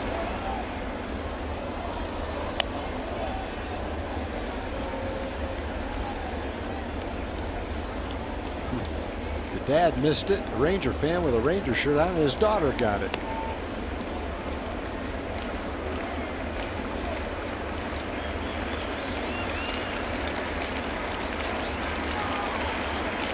Throw far back in the box. Chapman reading the signs. The left-hander set.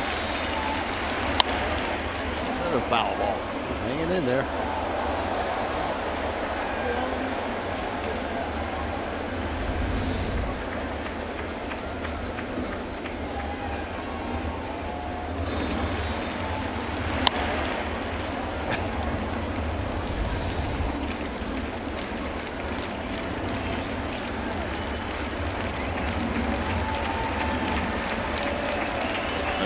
With the signs, and now Chapman ready.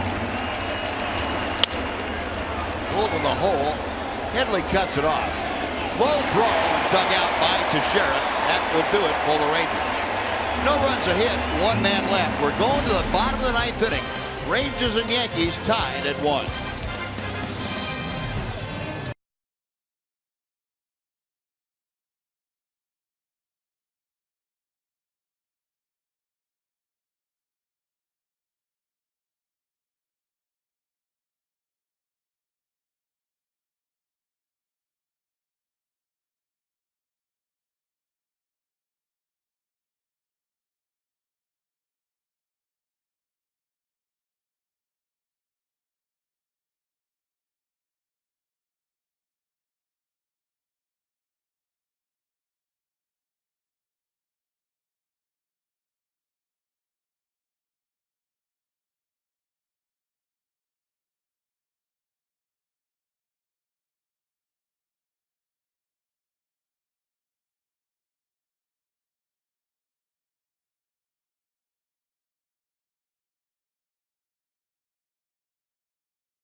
Fitting a 1-1 ball game. Tony Barnett, the new Ranger pitcher, whose assignment is to get this to extra innings.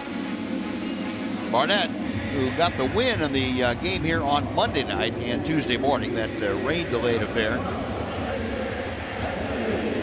5-2 his record. Is his 31st appearance.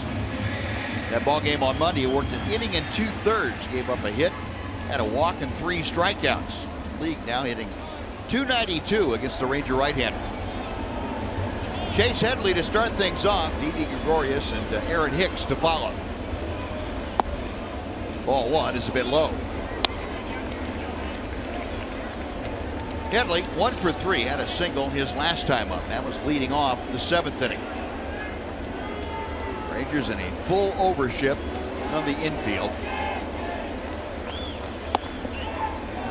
Barnett drops in the breaking ball. It's Adrian Beltre. About 30 or 35 feet off that third base line, but he's the only one in the vicinity on the left side of the infield. 2-1. Tony Barnett, 33 1/3 innings coming into play today. 8 walks, 26 strikeouts.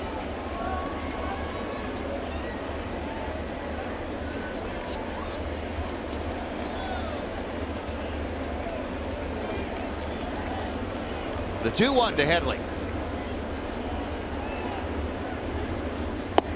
3-1. Headley, pretty good eye at the plate. Very tough to get him to expand the strike zone. He's trying to get aboard. Didi Gregorius, the shortstop, in that on-deck circle.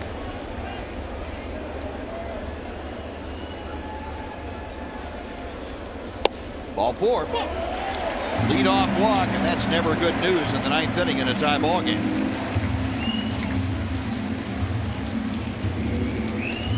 Tony Barnett with the free pass, just his 9th this year. He'll bring up Gregorius, who walked it off last night with his seventh home run of the year. Hit his 8th in the 5th inning today.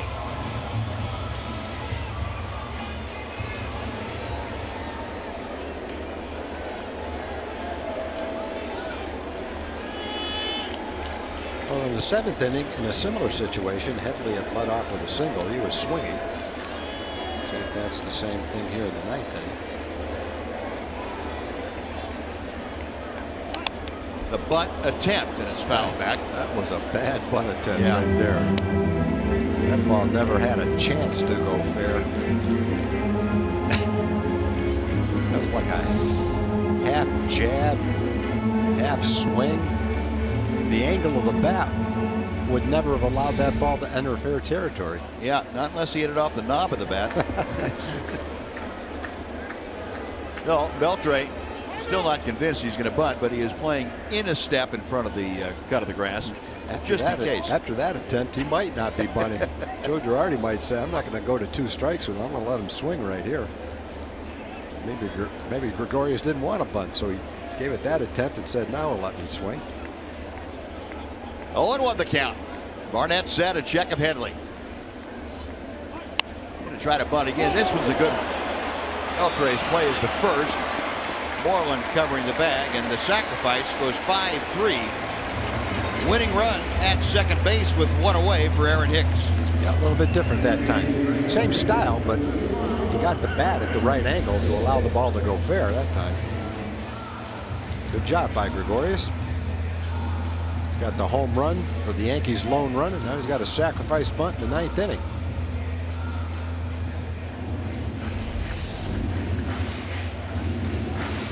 Well, Aaron Hicks stepping to the plate, 0 for 2 with a walk today.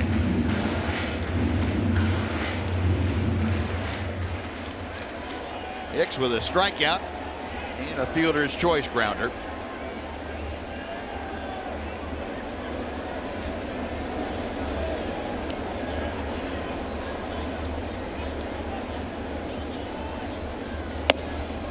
First pitch from Tony Barnett, a little bit high for ball 1.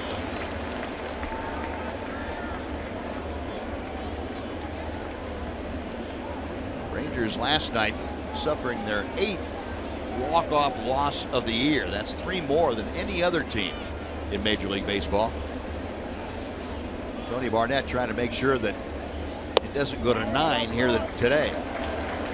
He's fallen behind 2-0 to Hicks.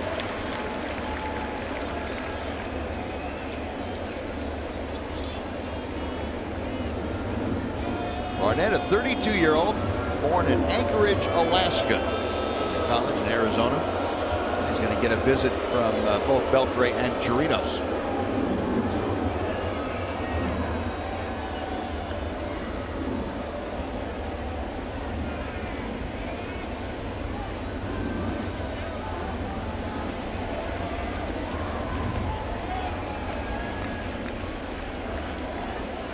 Hicks settling back in the batter's box. He is the number 8 hitter. You do have first base open, but you've got Starlin Castro, who entered the ball game last inning, batting 9th. 2-1. Looked like, according to the pitch selection, that might have been what Beltre and Chirinos were talking about, along with Barnett. It was, you do have first base open. You don't have to give in to a left-handed hitting Aaron Hicks. Castro, who has not had an official at bat today.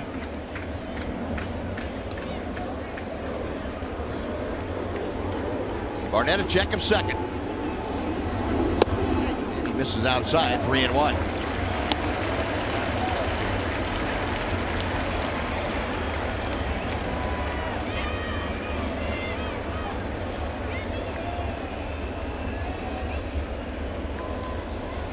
Well, even though Hicks sporting an average of only 200, you fall behind and you allow him to eliminate some pitches. Not a good time to really be aggressive with him in the strike zone.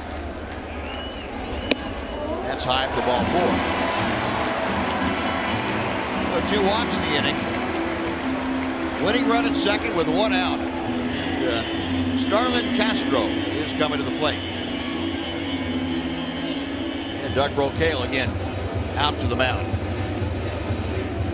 Yeah, unless Castro hits into a double play, now give Ellsbury a shot. Now, nobody warming in the Ranger bullpen. This inning is all Tony Barnett's.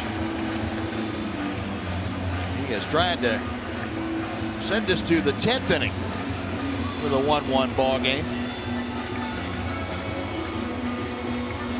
Robinson Chirinos, Doug Brocail, and Tony Barnett, along with Rougned Odor, talking over the possibilities. So 2 walks in the inning and a sacrifice bunt. Runners at first and second. 1 out. Starlin Castro, a .256 hitter, will step in. Castro did not start the game. He came on as a pinch runner in the 7th inning. Saved the ball game defensively. There are the numbers for Castro. 6 walk-off hits in his career. 10 home runs, 30 RBI this year. Very aggressive hitter. He will go after a lot of breaking balls from right-handed pitchers if you can get him close enough to the strike zone.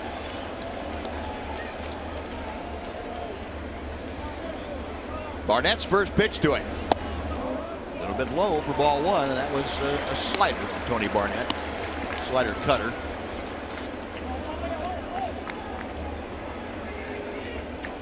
Castro last year with the Cubs played 147 games. Over here with the Yankees now, their primary second baseman.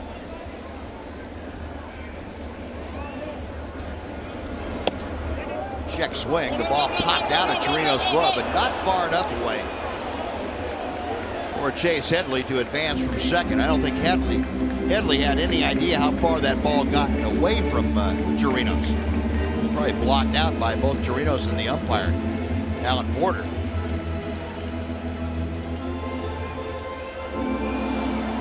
A 2-0 the count.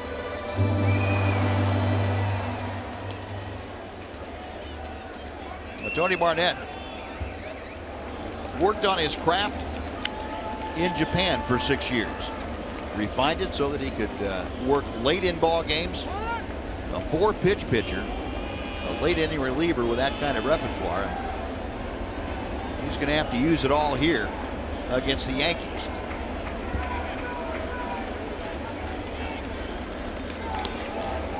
(2-0) to Castro.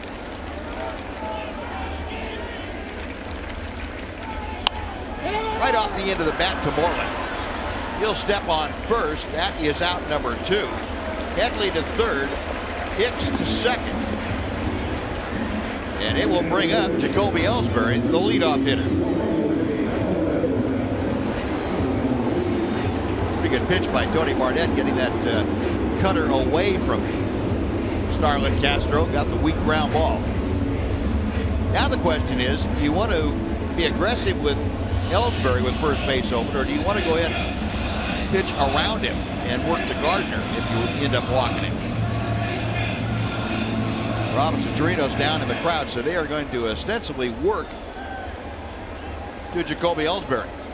Ellsbury today 2 walks in 4 trips to the plate, 0 for 2 with a strikeout and a line drive to center. Winning run at third. That brings in the wild pitch, the pass ball to play. Ball 1 outside.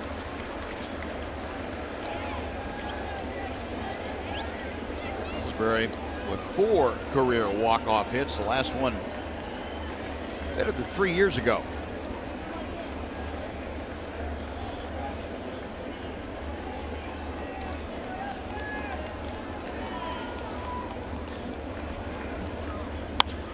Out of play, that evens the count, and a ball and a strike.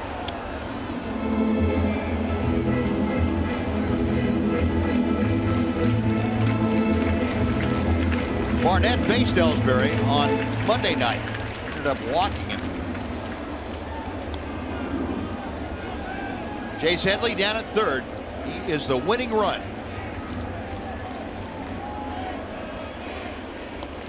A ball and a strike. It gets by Chirinos. Headley coming down to score. He slides in safely. And the Yankees, on what I think is going to be a pass ball, win the ball game 2-1. Second straight game that they have walked it off against the Rangers. Last night, a 2-run Gregorius home run. This afternoon, I think it's going to be a pass ball. It looked like that ball just skipped off the very tip of Chirino's glove all the way to the backstop, allowing Headley to score the winning run. Now, those are two losses that are really going to stick with you. My goodness. Take a look at this. Pitch down and away. Robinson just missed it. Yeah, he never really turned his glove and never got the ball in the glove. The official score ruling that a pass ball. And after you look at that replay, you can understand why. Now, the Rangers, for the second straight game against the Yankees, lose on a walk-off hit, the 9th walk-off that they have suffered this year, 4 more than anybody else in Major League Baseball this year. Now, the Rangers now have lost 2 in a row, and they will load it up and head on to Minnesota on not a very high point after splitting the series against the Yankees. We'll be back to Yankee Stadium with more right after this on Fox Sports Southwest.